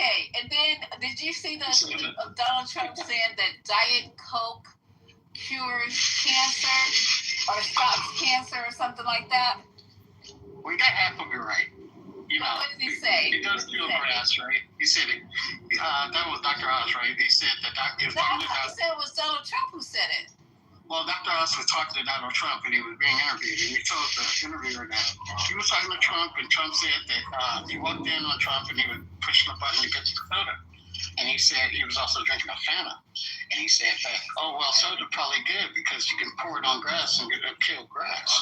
And then it'll probably kill cancer. But we all know that soda doesn't have cancer targeting. So this is what these idiots are talking about in the break room. These are the ones that we got in charge of major organizations standing around the break room talking about soda can kill grass and probably kill cancer. Don't forget, grab nobody pussy. How can I? Remember he told us to drink bleach. You need to start every night. Well, I would start every night with that sister that broke down that he's the president of the illiterates. Because that just level set every night to understand what we're dealing with. Because that was real good how she broke down reading levels in this country, how he makes people feel about themselves, all of that. So that's what it is. Because none of this stuff makes sense. It's nonsensical. Yeah, there was another clip we played yesterday that I wanted to play today, breaking down the Iran war. I got so many clips I done lost it. Let me try to juggle back through it and maybe I can bring it back up. But I think we were listening to Lawrence O'Donnell at that point. I don't know. So anyway, let's click this off so we can get through it. And we can close up a little bit early. Thanks, John. Thanks, Lawrence. Thank you. Donald Trump knows he is losing. Donald Trump knows that the Democrats are going to win the congressional elections this year, and Donald Trump knows that that means a Democratic-controlled House of Representatives will very likely be forced by Donald Trump's own conduct to impeach him for a third time and to put him on trial in the United States Senate, where the Democrats could be in majority control of the Senate next year for many reasons, including that today, Democratic leader of the Senate, Chuck Schumer, once again forced a vote on Donald Trump's war, and every Republican senator running for re-election this year chose to vote for Donald Trump's war, including Susan Collins of Maine, who could be digging her own political grave with that vote and handing over her Republican Senate seat to the Democrats in November. And Donald Trump knows this is happening. Donald Trump knows the Democratic chairman of congressional investigative committees next year and their highly skilled staff will work 7 days a week investigating Donald Trump's massive corruption, investigating Donald Trump's corrupt personal enrichment, using his position as president to enrich himself and his family. Donald Trump knows that those congressional investigative staff members will be working 7 days a week investigating corruption at every level of the Trump government, in every department and every cabinet secretary, including the fired cabinet secretaries. And Donald Trump just watched the voting population of Hungary rise up against the corruption of a prime minister, corruption that Donald Trump did everything in his power to try to continue. Donald Trump tried to corrupt the voters of Hungary by publicly offering them cash from the American government if they would just vote for the prime minister who it turns out they hated. Donald Trump is so afraid of becoming the next Viktor Orban, the next target of the kind of top-to-bottom corruption investigation Hungary's new prime minister is promising. Donald Trump fears losing the congressional elections so badly that he has turned to psychiatrists for help, as he publicly admitted today in a highly edited, favorably edited, no doubt, but still incapable of suppressing the madness, highly edited interview released by the Fox propaganda channel. When somebody gets elected president, that party always loses the midterms. I don't know why. Nobody can explain it. I asked people that are deep into the psychological world, I said, why is it that a voter votes for the opposite party? It's even when you have a good president. I asked people that are deep into the psychological world.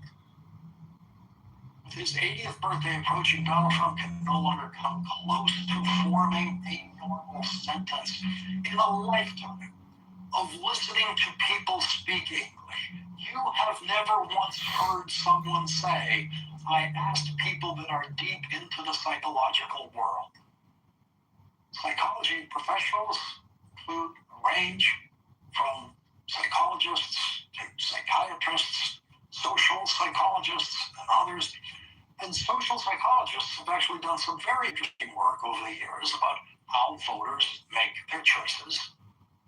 But I think we can just dismiss it as another Trump lie with the awkward Trump phrasing of a seemingly crumbling brain. Because if Donald Trump did ever talk to people that are deep into the psychological world, he is just statistically likely to be talking to someone who thinks Donald Trump has very serious mental problems, as described in the book, The Dangerous Case of Donald Trump, which was featured on this program.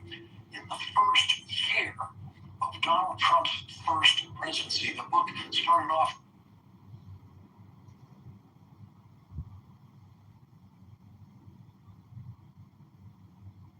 expert watching him were able to make their contributions to that book based on their expertise.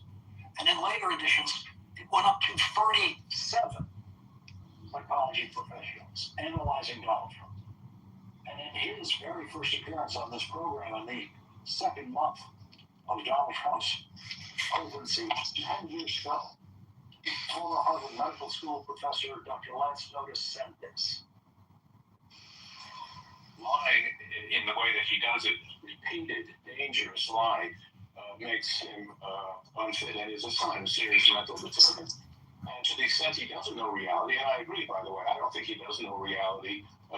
Clearly, he doesn't have a clear grasp of it because he changes it. He makes up reality to suit his internal needs. And here we are 10 years later, and it is so much worse that finally everyone else in the news media has caught up with the issue of Donald Trump's obviously crumbling mental state.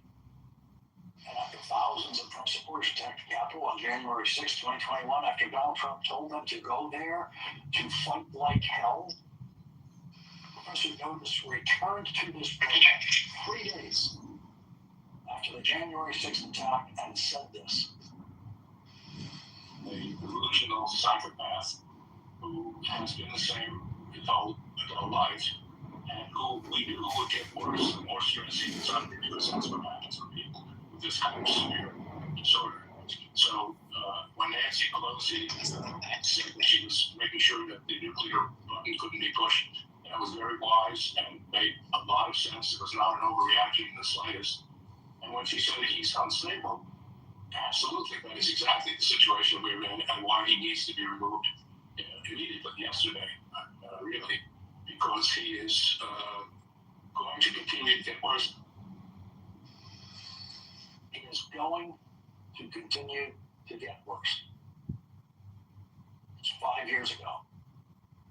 And now finally, everyone, and I mean everyone, from the New York Times to Tucker Carlson and Marjorie Taylor Greene, agree that Donald Trump is much, much worse. You can go on the street of Hormuz or the Hormuz Strait. I said, which is better? They said, either is okay, but you can call it either one. The only thing you can't call it is the Trump Strait. They don't like that idea. Okay, now that is a wartime president. In the middle of the war he started, talking about what is now the central point of contention in his war, an important body of water, an important shipping channel, that he apparently didn't know existed or didn't know what to call when he started his war. So he had to ask people. We heard former Secretary of State Hillary Clinton's laughter on Morning Joe this week when she was talking about Donald Trump having no idea that Iran had the power to close the Strait of Hormuz before he started his war and shut down 20% of the world's oil supply, as it has done. And tonight, the Strait of Hormuz remains 90% closed, according to CNBC analysis of commercial shipping there. And Donald Trump wants to call it the Trump Strait. Why? Because it would be easier for him to remember. Just imagine Franklin Delano Roosevelt not knowing what to call the English Channel when General Dwight Eisenhower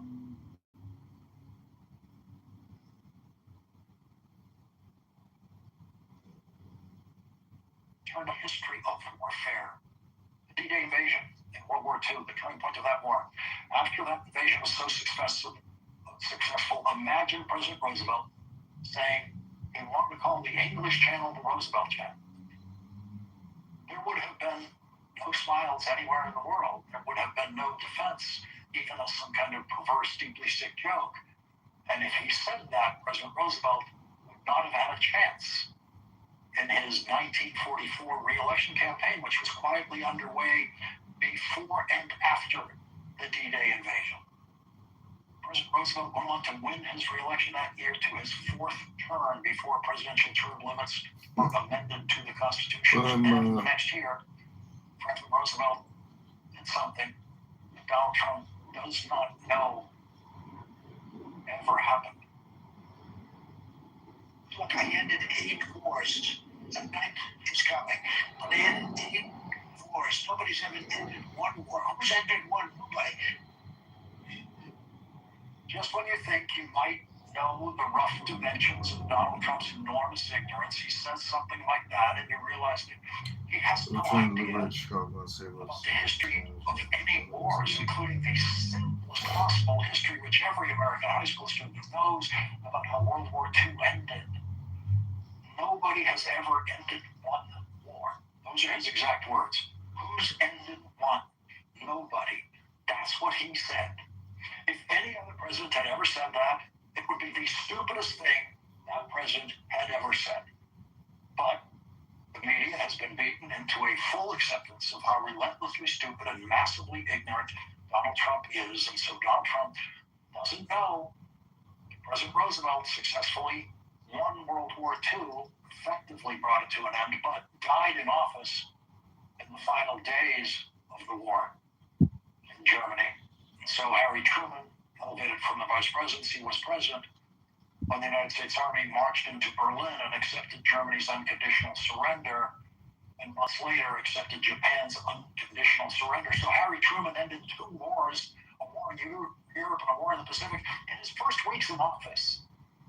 Nobody has ever ended one war. Who's ended one war? Nobody.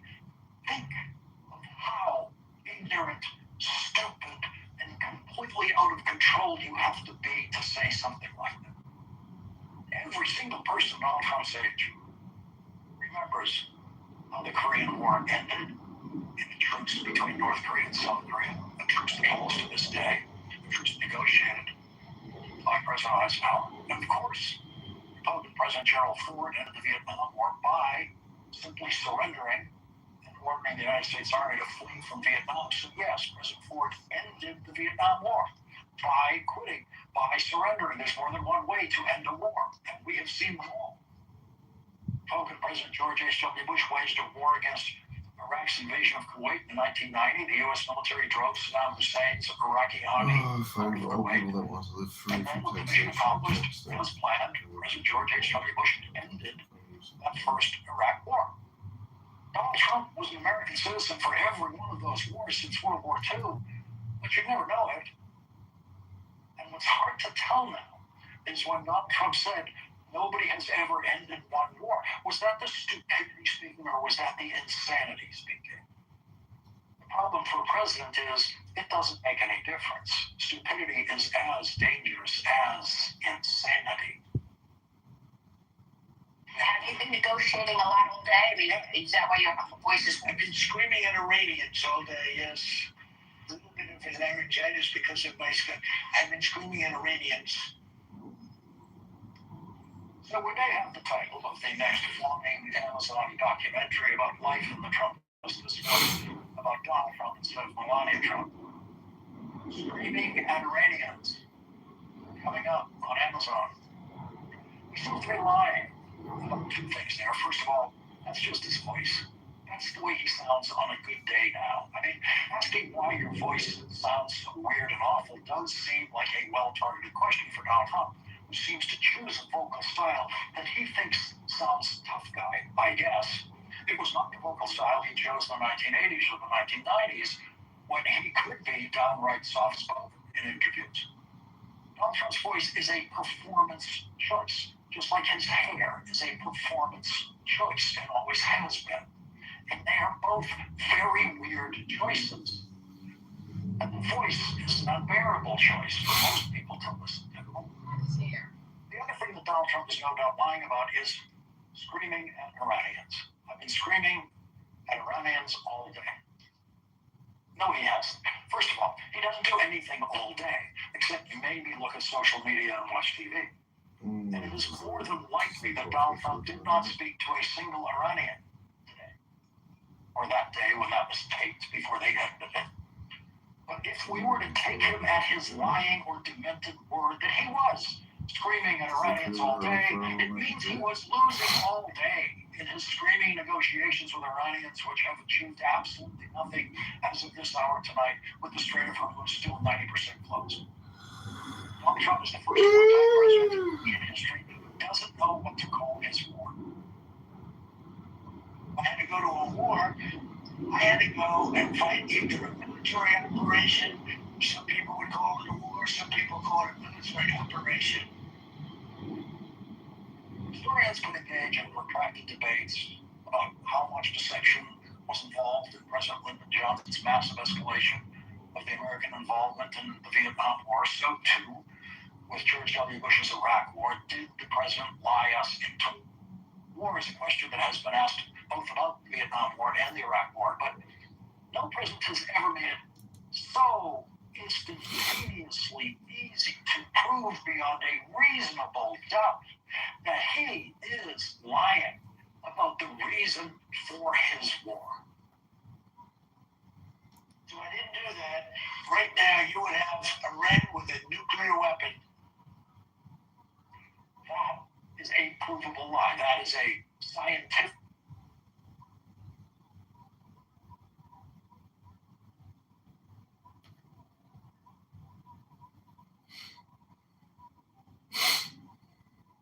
People can convince them. Everyone was poorly educated. I love the poorly educated. Donald Trump continues to engage in one-way combat with the Pope, something no president in history has ever chosen to do. Every Pope has been an opponent of the death penalty, and popes have, for decades, publicly objected to American governors' use of the death penalty, and sometimes personally begged for mercy in individual cases from the death penalty that could be delivered by those governors, and not one of those governors ever stopped an execution in deference to the Pope, but none of those governors ever attacked the Pope in the process. Donald Trump's toxic brew of extreme narcissism and extreme stupidity and extreme ignorance of everything, including religion itself, is the out-of-control engine driving Donald Trump's new mad war with the Pope.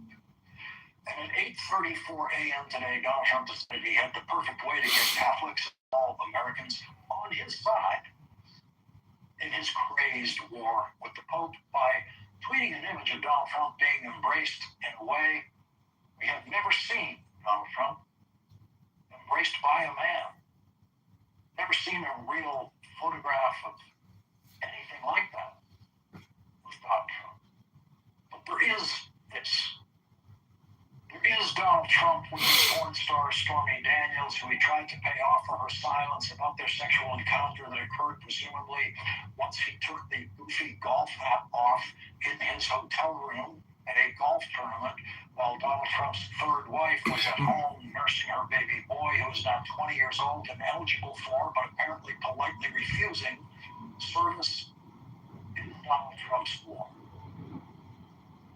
Donald Trump was convicted in his criminal and unsuccessful scheme by Stormy Daniels' silence. And so, the clownish man in the red hat in that picture with Stormy Daniels, who years later could not even negotiate a settlement with Stormy Daniels for her silence, now tells us every week that his war will end in a day or two and gas prices will come tumbling down immediately. But to achieve that, he's just going to have to spend 1, maybe 2 more days screaming at Iranians.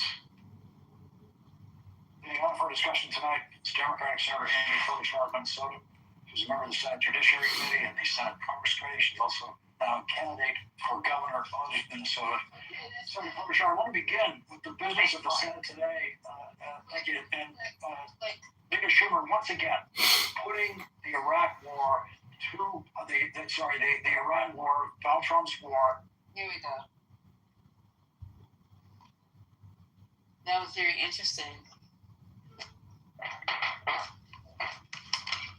Now, I don't know what he's screaming at Iranians. He's not even talking to them. How has he been screaming at Iranians all day? He's not even in the negotiations.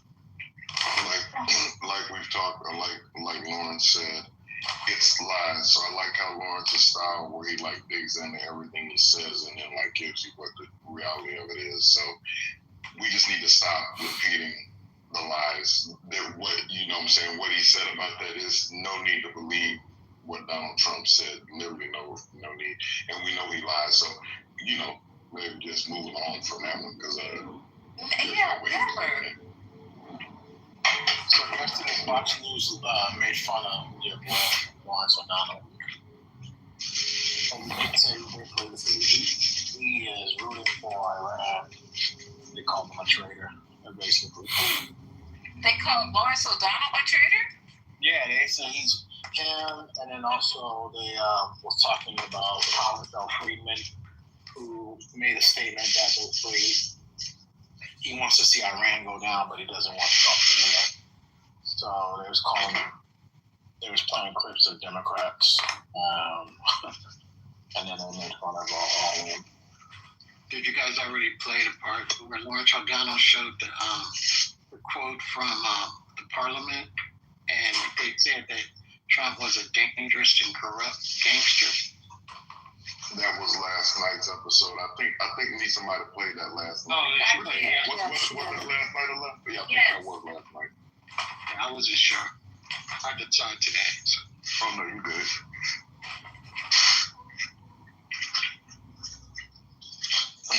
To Amari's point about Fox, I'm just saying that we're in a time now, like where it's 51%, 49%, everything, except that Trump is doing so many things to ruin his percentage. If he just could have stayed in the pocket, got the border under control, people were happy about what he was doing with the border. Even with ICE, he wasn't like taking L's until Renee Good and Alex Pretty got like killed, murdered. So, even with all the stuff that was going on. But this stuff with the war, the stuff with Jesus, the stuff with the Pope, all this information about how Israel was over here in the Situation Room, like his numbers have dropped so badly to where it's just, now it's like Fox is just like they're just sort of spitting in the wind or pissing into the wind at this point. So anything they're doing over there, it's just, more people are believing that not Lawrence O'Donnell, is a traitor, but he sounds like he's a truth teller or somebody's trying to lead us in a good direction. Fox is flailing right now. They have to be flailing just because Trump's numbers are flailing. I would say this. I would say, and I was in my brother Matt Cool's room, and he could probably come on stage and tell you, put in the chat. A lot of people went back to the Epstein. So some people, it's like, I think it's like 50-50, what you say, Matt Cool, in the room. 50% of people felt that that's when they seem like, okay, this is not cool. So that would be early late, like Q3 of last year, well before all this other shit started going down. But when your story on Fox News is about O'Donnell telling the truth on his show, then you in trouble anyway, if that's what you're talking about. Well, O'Donnell, and I didn't hear them say O'Donnell was lying. They just said he was talking about it and called him a traitor. Well, it sounds like they're not rooting for it. So I don't know. Do you know who Harold Ford Jr. is? I do. Yeah. So there's a big difference between the way Harold speaks and the way a lot of someone like O'Donnell does.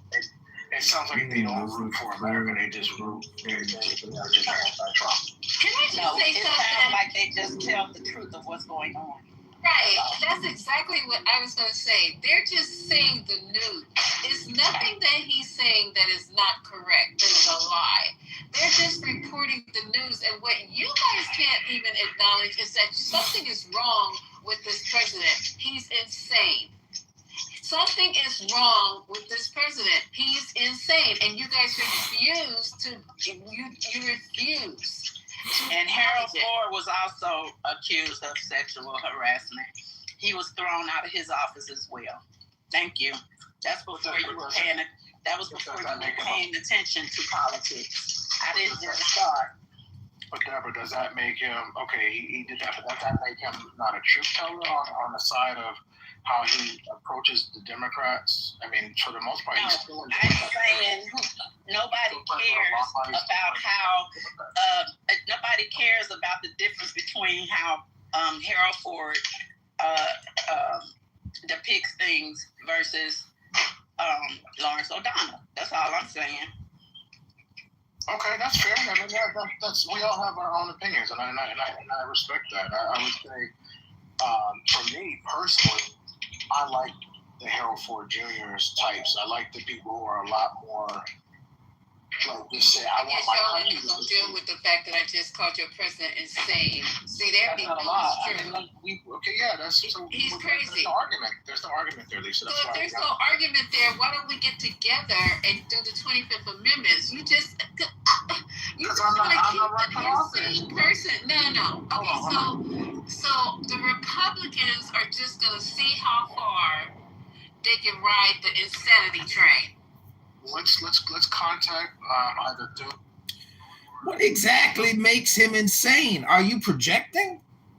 So hold on real quick. What exactly makes him insane? Sir, go look at his tablet shit. You don't even have the top 10. The top 10. I know. This guy. It sounds to me like she keeps projecting her own mental instability on Donald Trump as if he's a catch-all evergreen for everybody's complaint. He's a man. He's your president, baby. Are you crazy? Wait, hold up. Let him go, Amari. What is this cricket crew talking about? Amari. I don't know who it was. I guess you dropped him. No, he's still on stage. Yeah, I'm still here, baby. Know me, I don't know you. I don't know what the fuck you did this morning, what you ate for breakfast. Well, if you did, you'd be a motherfucking mind reader. Now, wouldn't that be a fact? I let you talk. Don't talk when I'm talking. So you know nothing about me. And you don't know nothing about me. Oh, Lord. Okay, so see, you want to go down, and I'm just going to help you. I want to have a conversation with him. Go ahead and drop him, because he doesn't want to have a conversation. He just wants to be... Goodbye. Go ahead, keep projecting all you want, Lisa. It ain't gonna help solve the situation. Projecting on Donald Trump all night long. Know you. So how's that projecting? Yeah, I don't know you neither. I just record your room. You and Patty all day, every day. I record you, Lisa. You my #1 star on YouTube, baby. Politically correct where he copies is John Kitterman. Exactly. I record. You are my content. I record the plantation. Okay, I got you. Well, welcome to the plantation. This is a lot of time. I don't know Kitover voice by now. Come on. You got the moderation locked down, Lisa. Just so you know, we can't do anything. I didn't know. I've never met him, and now that I know what he sounds like, then whatever. No, he doesn't sound like that. That's a fake voice. It's like Point. It's like he puts that voice on that. He ran for office. Like Point. Take Point's name out of your mouth, because Point is a goddamn model, and you're nothing, Amari. You're an ugly, fat, over the hill. Oh, God. Point is a supermodel, and you're all just a bunch of big dummies, big stupid dummies. Hold on. Yeah, that's right. I'm going to call Point and tell her to come in here. He's a gay white guy, but I'm going to tell her to come in here and tell her to stop. You better stop projecting, Lisa. Stop projecting. Wait, Matt Cool, is John really Point? There's no way that's Point. It probably sounds just like. Is that Point? I didn't remember a long time. Yep, that could very well be Point. I agree. Wait, what happened to Lisa? What the hell? I can tell by the inflections. So what happened? What just happened? I'll make her mom. I don't know. So back to what we were talking about. I mean, I don't know these characters like you guys do. So when I'm saying Omari, it doesn't matter if O'Donnell says it, and I think it's starting to hit home, because why would a whole other news station, like Debbie said, be talking about another anchor the way he delivers his broadcast? That is just digging and scraping the bottom. Trump is insane. Just plain and simple. And you said, oh, well. It's like, it's not an oh, well. It seems like to me the Republicans don't want to. You can have J.D. Vance. What's the problem? We're going to end up in a situation, because he said today, it says, oh, my voice is like this because I've been hollering at Iranians all day. He's not even in the negotiations. No one is even talking to him. He's just a big fat liar. All he does is sit up and lie, mock people, mock the Pope. Who in their right mind starts a feud with the Pope? It's nothing the Pope can say to me that want me to clap back. Lisa, he had over 20,000 lives in his first 35,000. See, there you go. As many as the Iranians killed their. Oh, here you go. How you gonna line that up? So I think with the Fox News thing, I think they're not really trying to like so much aligned strongly with Trump, but they're trying to use dual messaging, right? So they're like not argue against Trump, but they're trying to say they're just trying to stay aligned with the audience, no matter what happens midterms or even after. Well, Megan Kelly talked about it, saying you have to. You have to, vote. Not vote, but you have to cheerlead the president. So if it's a Republican president, you have no choice. Even if you disagree, it's part of the program. Especially the later, only people that don't really have to do that are someone like a Brett Bear. What I'm trying to say though is like the framing is going to slide, right? When they lose, it's going to slide to the localities, right? To where they're strong. So, that's what's going on right now. You have Youngkin back in the news. You have Youngkin out there going after Storm River. You see her ratings going down. So we'll see. Let the Democrats take control like they did in 2018. Get some bills passed. Try to impeach Trump for the third time.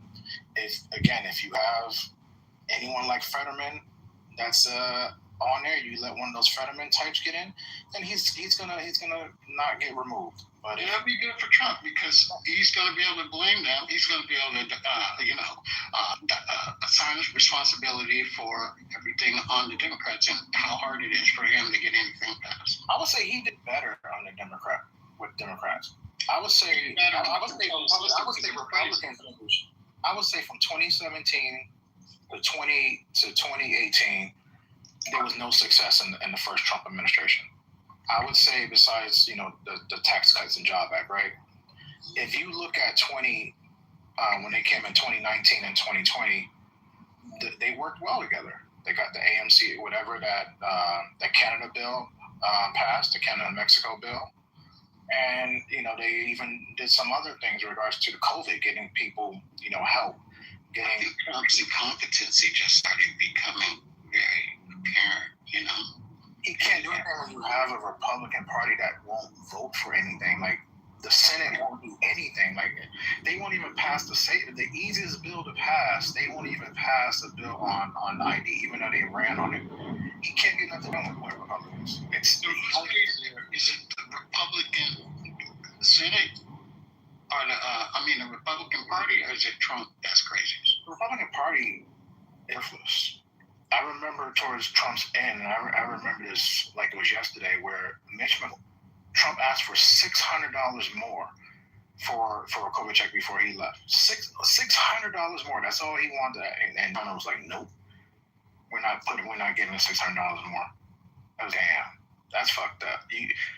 You worried about $600, and so it was a damn shame, and you could tell they don't want to do it. No health care. Even though they don't want to, what's that guy from Louisiana? It's Pennsylvania, Louisiana, whatever the guy. He used to be a physician. He's a Republican. Said, "Oh, we're gonna have this new health care." Where the fuck is that? They haven't had to come out with it. Watch, Democrats don't come in. They're gonna get a chance to get some of those people back on Obamacare, get the credits back, impeach Trump, and they're gonna say we're gonna chew gum and walk at the same time. Watch, Mark. This is on replay. Mark my words. Well, explain this. What's happening with Leah Bardon?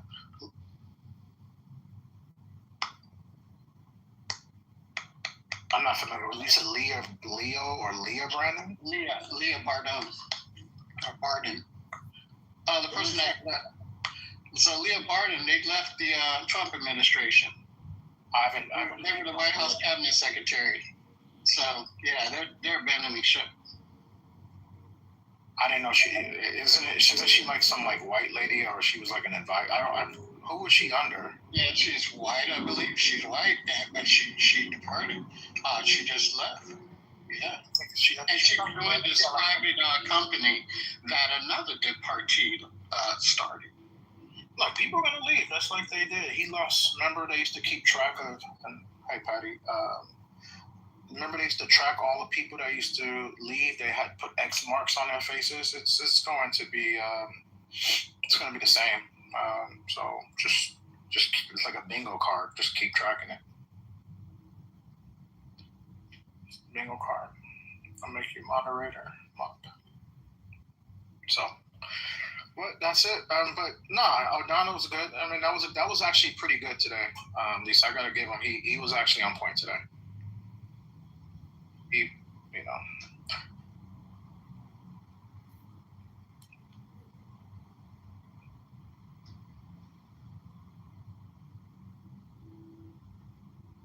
Lisa might be talking on mute.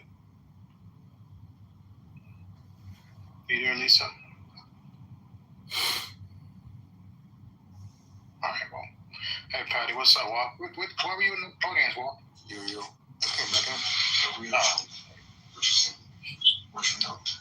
So if Republicans are starting to turn on Trump, and I mean citizens of the United States, if they are starting now to turn, why are their representatives still caving? What are they afraid of? I think that's one of the easiest answers. I think he still has enough supporters in their district that they don't want to alienate. And like, why lose a vote? Why maybe like deciding vote over going after him when you can just put it all on the Democrat's lap? In other words, to keep power. Because why else would you want that job? If you can't do your job, if you're scared to you're too afraid to do your job. The alternative is this whole thing with Citizens United and corporate money, like AIPAC and this corporate money.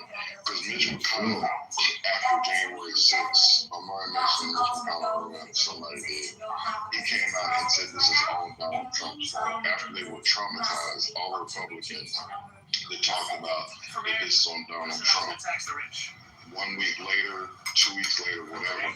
I think that it's the corporate money and they appear to be bought and paid for, but they operate. And I don't know, and none of us know that we're not there, like, getting the checks. But they're contradicting themselves in a lot of cases. So I think power could be a thing, but I think these people are literally enriching themselves. Like they say, the Bible that says low money for all evil. I think that's what we're seeing playing out. Learn two masters at once. That ain't gonna happen. So I'm with you on that, man. Donald Trump should see his way out of office in November. Folks, it out certainly will. Your life has been changed. If you're a Republican and you feel like your life is okay, then sit your ass down. But the people that are hurting, they will help Donald Trump see his way out of office because this stuff is concerning for a lot of reasons that I can't mention on here.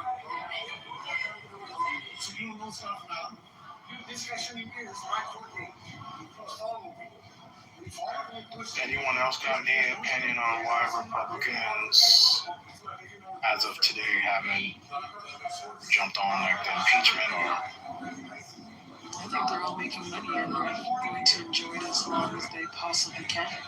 It's not like they have like particular principles, but they are ruled by money, and also Trump is popular with a lot of their base, so win-win for them.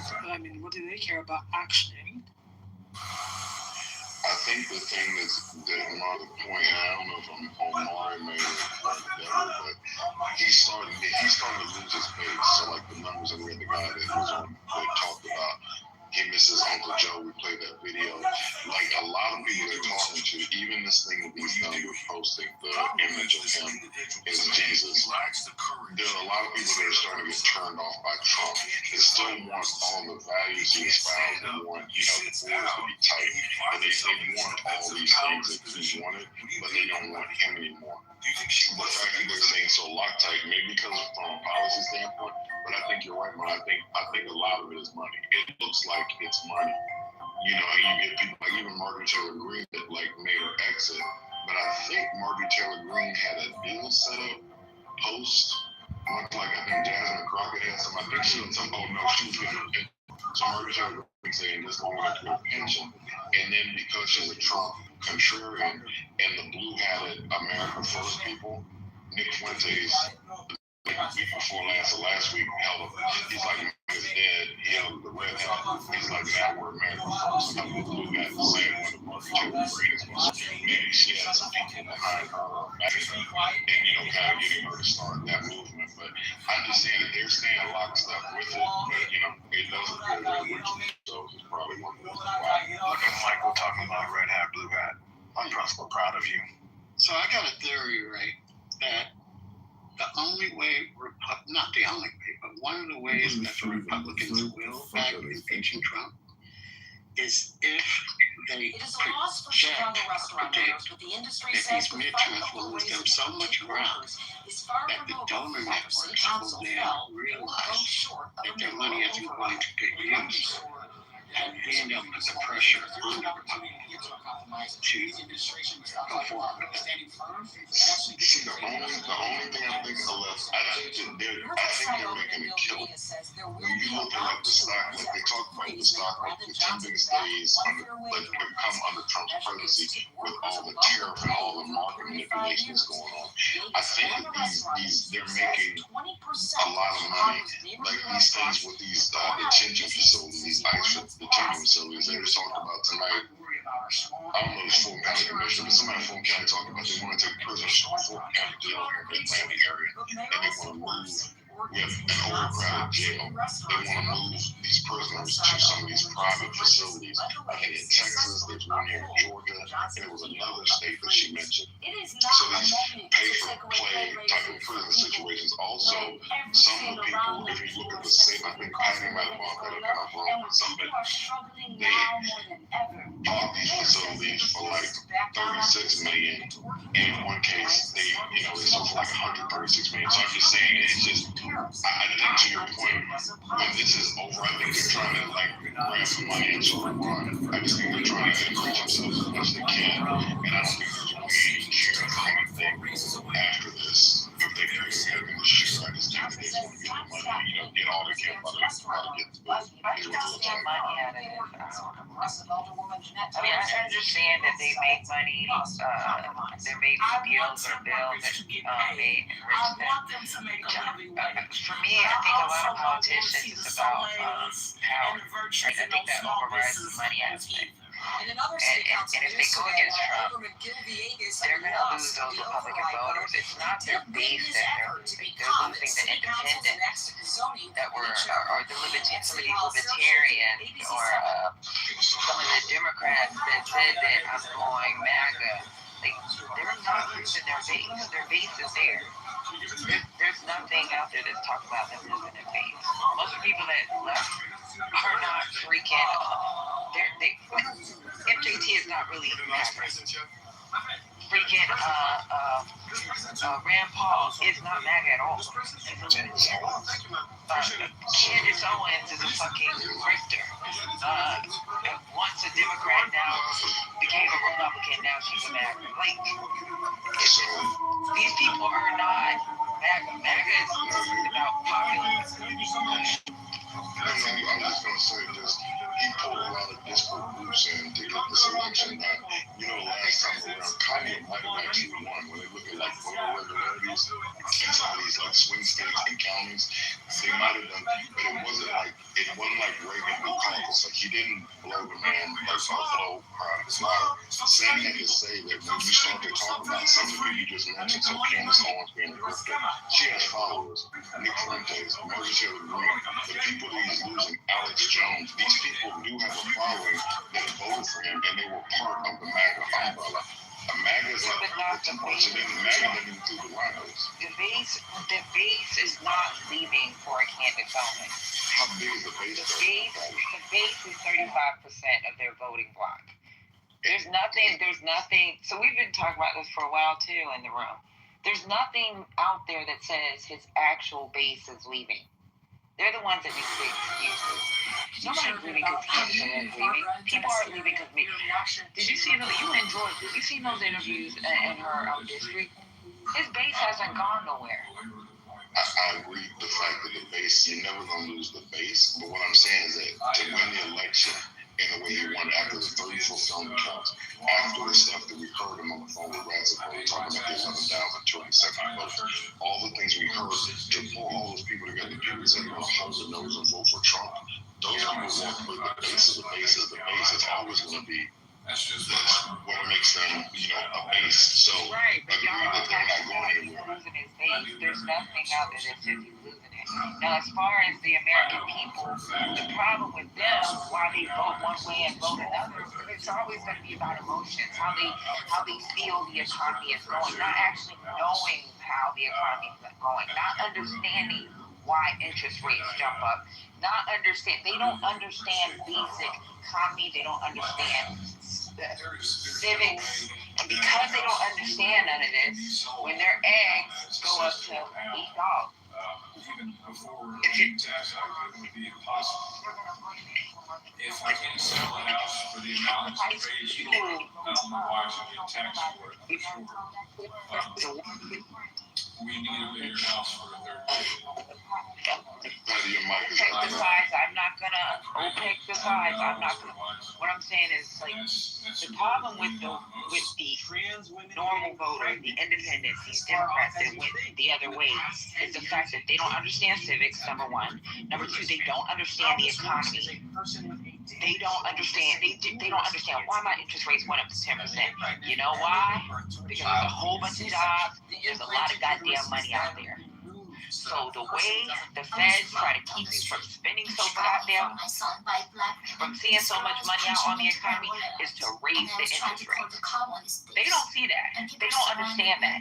They didn't understand that their eggs went up to $8 because there was an issue with the birds.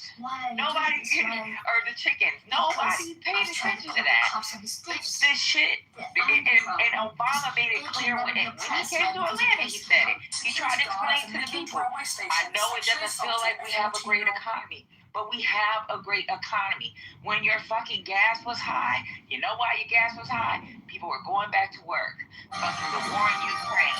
Like, they don't understand. Period, point blank. And that's just the independents, and that's the Democrats. They claim they were Democrats that voted for Obama last time. Those people that switched over, they switched over for that. His base, they're not going nowhere. And that's who these Republicans in red states have to deal with. The base. Those towns have to deal with the base. Right. But you're saying that with Sword being like a farmer, so part of his base was Rust Belt people and farmers. When he did these tariffs, he talked about like the farmer suicides went up. Soybean farmers or whatever got hit. I'm saying the cattle that got sent down, the business got sent down. A lot of the people that were in his base, I'm saying that some of these people are feeling the hurt, to your point about them being experienced learners, because they can't be told something. And we had this whole thing where like the reading level in this country is like below a 5th grade or below a 6th grade level. So I'm saying we're an ignorant country overall, the literacy rate, I'm saying all that. I'm just saying that he's losing people. The main thing I'm talking about is him losing power. Yeah, but even with those farmers, this ain't their first go round. So the same soybean farmers were on TV crying about they goddamn soybean the first administration. They came right back and voted again. You know why? Because that's his base. So Patty, some of them can't come back and they committed suicide. So no, they didn't do that. This time back.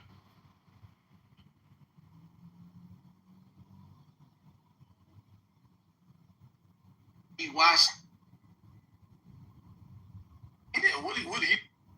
Oh, yeah.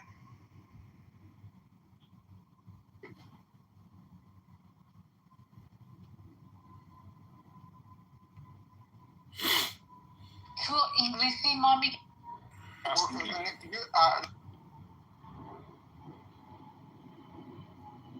3 years too late.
undergraduate work at Roosevelt University, where he was president of his class, and where he is now a lecturer.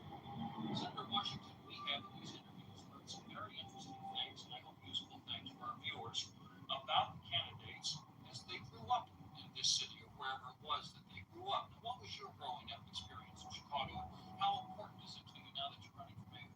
Oh, that is vitally on my whole life and the way I think and why I run in the sense. I was born in Chicago, County Hospital. And my formative years were spent in the area of 42nd and Calumet, which is next to King Drive, the Festival School. And I spent my entire lifetime within a radius of 2 miles of that place, and I live in 62nd. Our guest tonight, State Senator Harold Washington, 54 years old, born in Chicago. Our guest tonight, State Senator.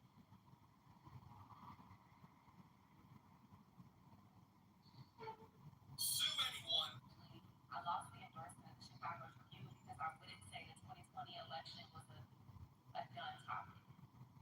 Illinois Republican candidate for governor Darren Bailey recently moved into an apartment in Chicago. His campaign spokesman confirms to ABC 7.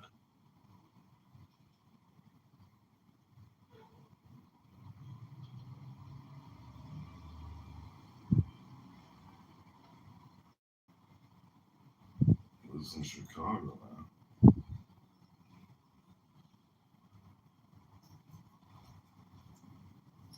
Illinois Republican candidate.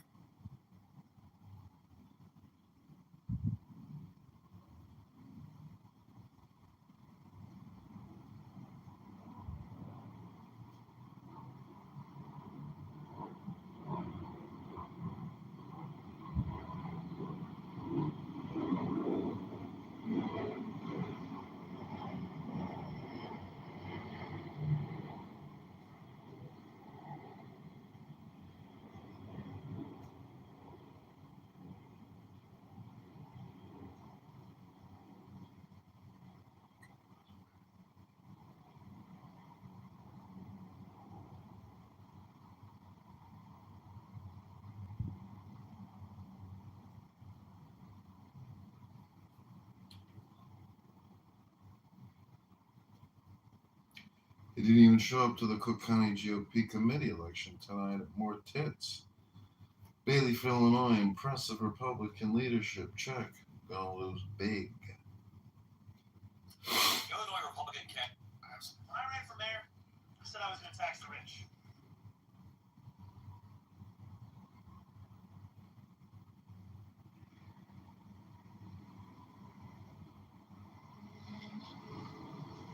When I ran for any.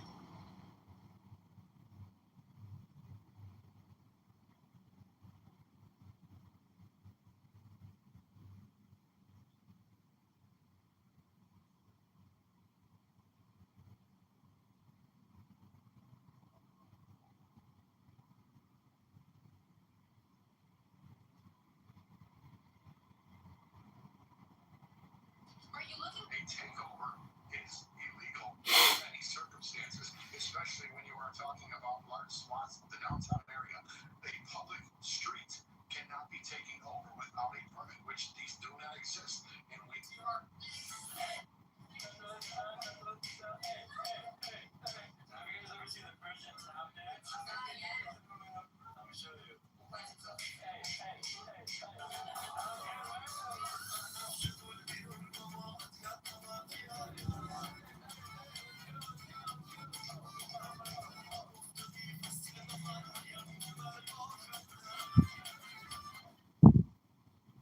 To be Jewish is not just to endure, it is to rise. The policies like the We're building portals from which we're genuinely summoning aliens, and Sam has added one in the Middle East. During the Biden administration, Sam Altman, the founder of OpenAI,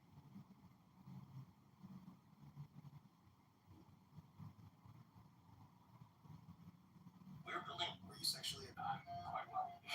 Excuse me, sir. What are you doing? Should I call the cops on you? I'm empty. I'll be back. Brother.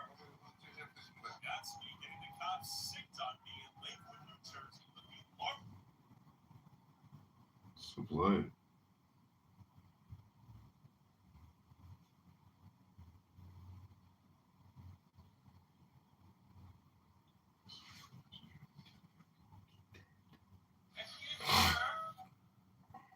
This is the last interview given by Lyndon Baines Johnson, 36th President of the United States. It was held 10 days before his death at the LBJ Ranch in Texas. The subject was one dear to Mr. Johnson, the towering achievement of his administration, the struggle for civil rights. A lot of people say if you hadn't had all this civil rights legislation, we never had this problem. We had more to make your name dream of if we hadn't had it.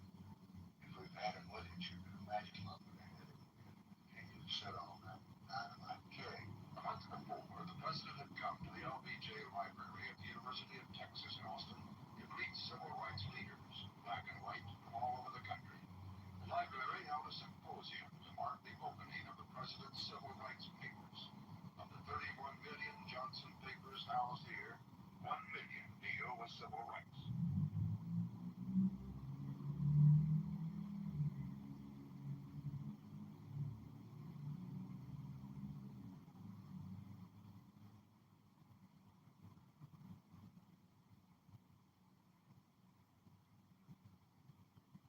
This is the last interview. Congressman, this is the famous Netanyahu map that everyone talks about in your office. And I guess what is fascinating to me is when you look at the scale, is how small Israel seems by comparison to the Middle East. How small it is. I mean, the Middle East starts here. It's right there, the edge of the wall. That's Morocco. This is Tunisia. This is Libya, which is about 100 times the size of Israel. Egypt, about 40 times the size of Israel. This is Sinai Desert. Saudi Arabia, God knows how many times. Iraq, Syria, Iran. Want to see Israel now? Here's Israel. The finger covers it. With the West Bank. Everything. It's a tiny country. Tiny, surrounded, shall we say, living in a very tough area. Now, if you're small, not necessarily a problem. Luxembourg doesn't have a security problem. Can I ask you a stupid question? But if Luxembourg was surrounded by the kind of neighborhood that we're surrounded by, well, Can I ask you that's another number. Can I ask what may sound a stupid question? Do you ever wish Israel wasn't there? I wish it had just been stuck near Luxembourg. That would have life a lot easier for everyone. Well, you know, it might make our life easier, but it wouldn't materially make a difference. You could stick Belgium in here. And the same thing would happen because the people who want us out, they don't want any Western presence here. Guess what? Increasingly, they don't want any Western presence here either.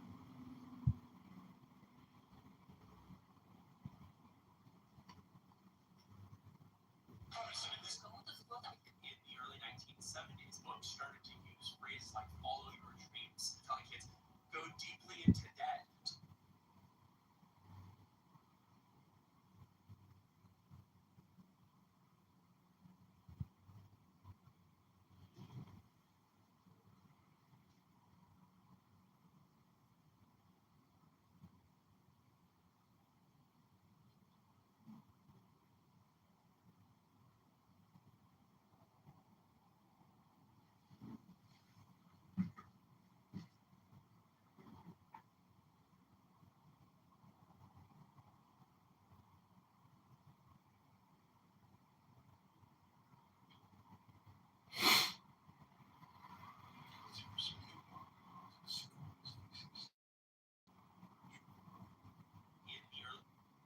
Hi, Anisha. You ready to start with me?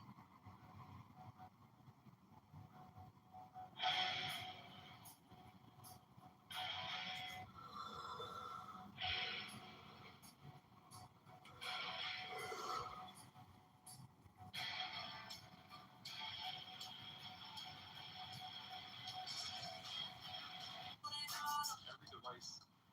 Woke up this morning in Springfield and looked at the news, and what do you know? Donald Trump once again is trying to. Does your mouth not move?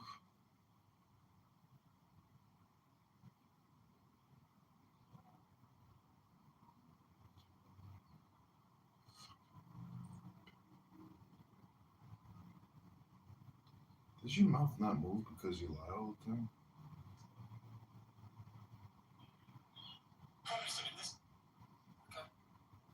You make a lot of money, do you? I make no. I paid enough for health insurance. I have no equity in open alley. Really? Yeah, that's interesting. You need a lawyer. I need a what? You need a lawyer or an agent? I'm doing this because I love it. Thank you, Mr. Chair. Thanks, Henry.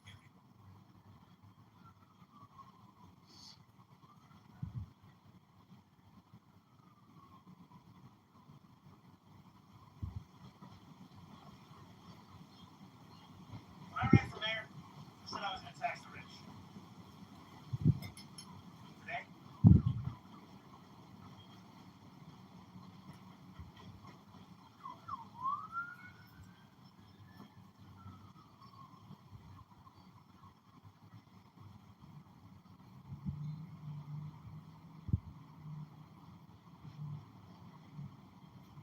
when I ran for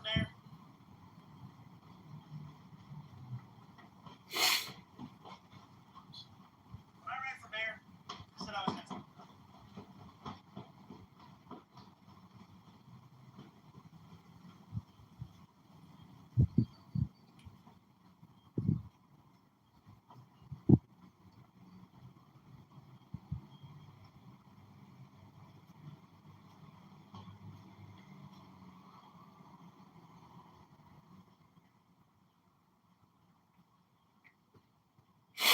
Exposure to true information does not matter anymore. A person who was demoralized is unable to assess true information with facts. Tells nothing to you. Even if I shower him with information, with authentic proof, with documents and pictures, even if I take him by force to the Soviet Union and show him a concentration camp, he will refuse to believe it until he's going to see a cake in his fat mouth. When the military coup crashes his bones, then he will understand. But not before that. That's the tragedy of the situation of the organization. So basically, America is stuck with the organization. And unless, even if you start right now, this minute you start educating new generation over here, it will still take you 15 to 20 years to turn the tide of ideological perception of reality back to normalcy and patriotism. Exposure to true information does not matter anymore. A person who was demoralized is unable to assess true information. The facts tell nothing to him. Even if I shower him with information, with authentic proof, with documents, with pictures, even if I take him by force to the Soviet Union and show him a concentration camp, he will refuse to believe it until he's going to see a cake in his fat mouth. When the military coup crashes his bones, then he will understand. But not before that. That's the tragedy of the situation of the organization. So basically, America is stuck with the organization. And unless, even if you start right now, this minute, you start educating new generation of America, it will still take you 15 to 20 years to turn the tide of ideological perception of reality back to normalcy and patriotism. Exposure to true information does not.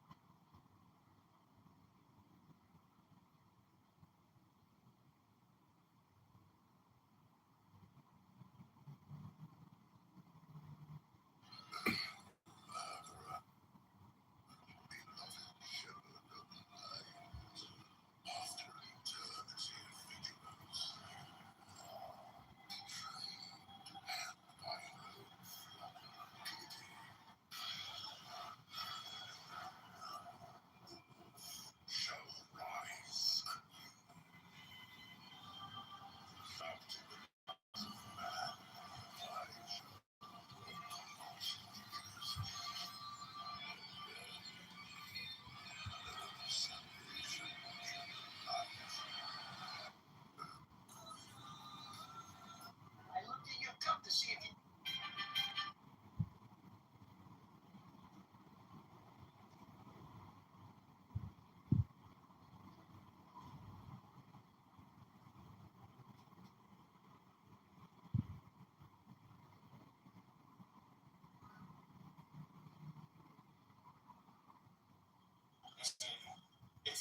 It's crazy because they do such a bad job at their job.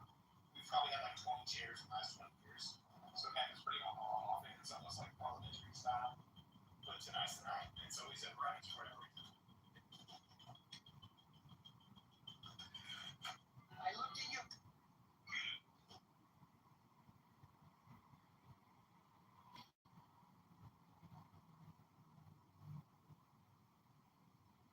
exposure to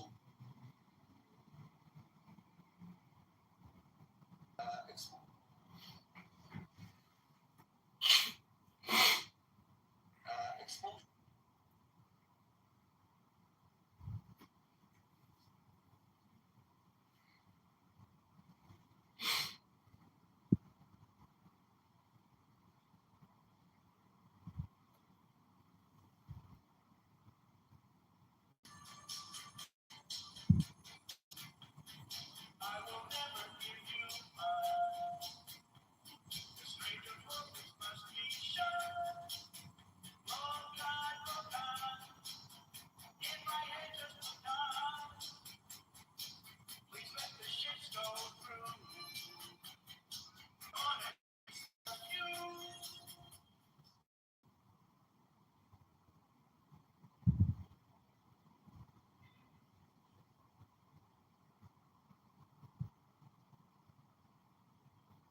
One thing he knows about me now, he knows that I do anything I could to help my country.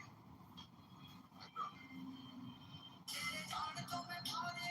I looked at your cup. Woke up this morning.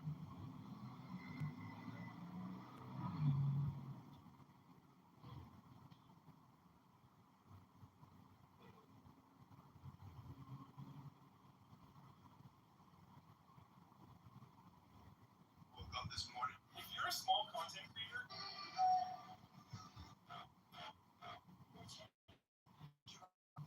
because you can't accept.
Where you got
negotiate the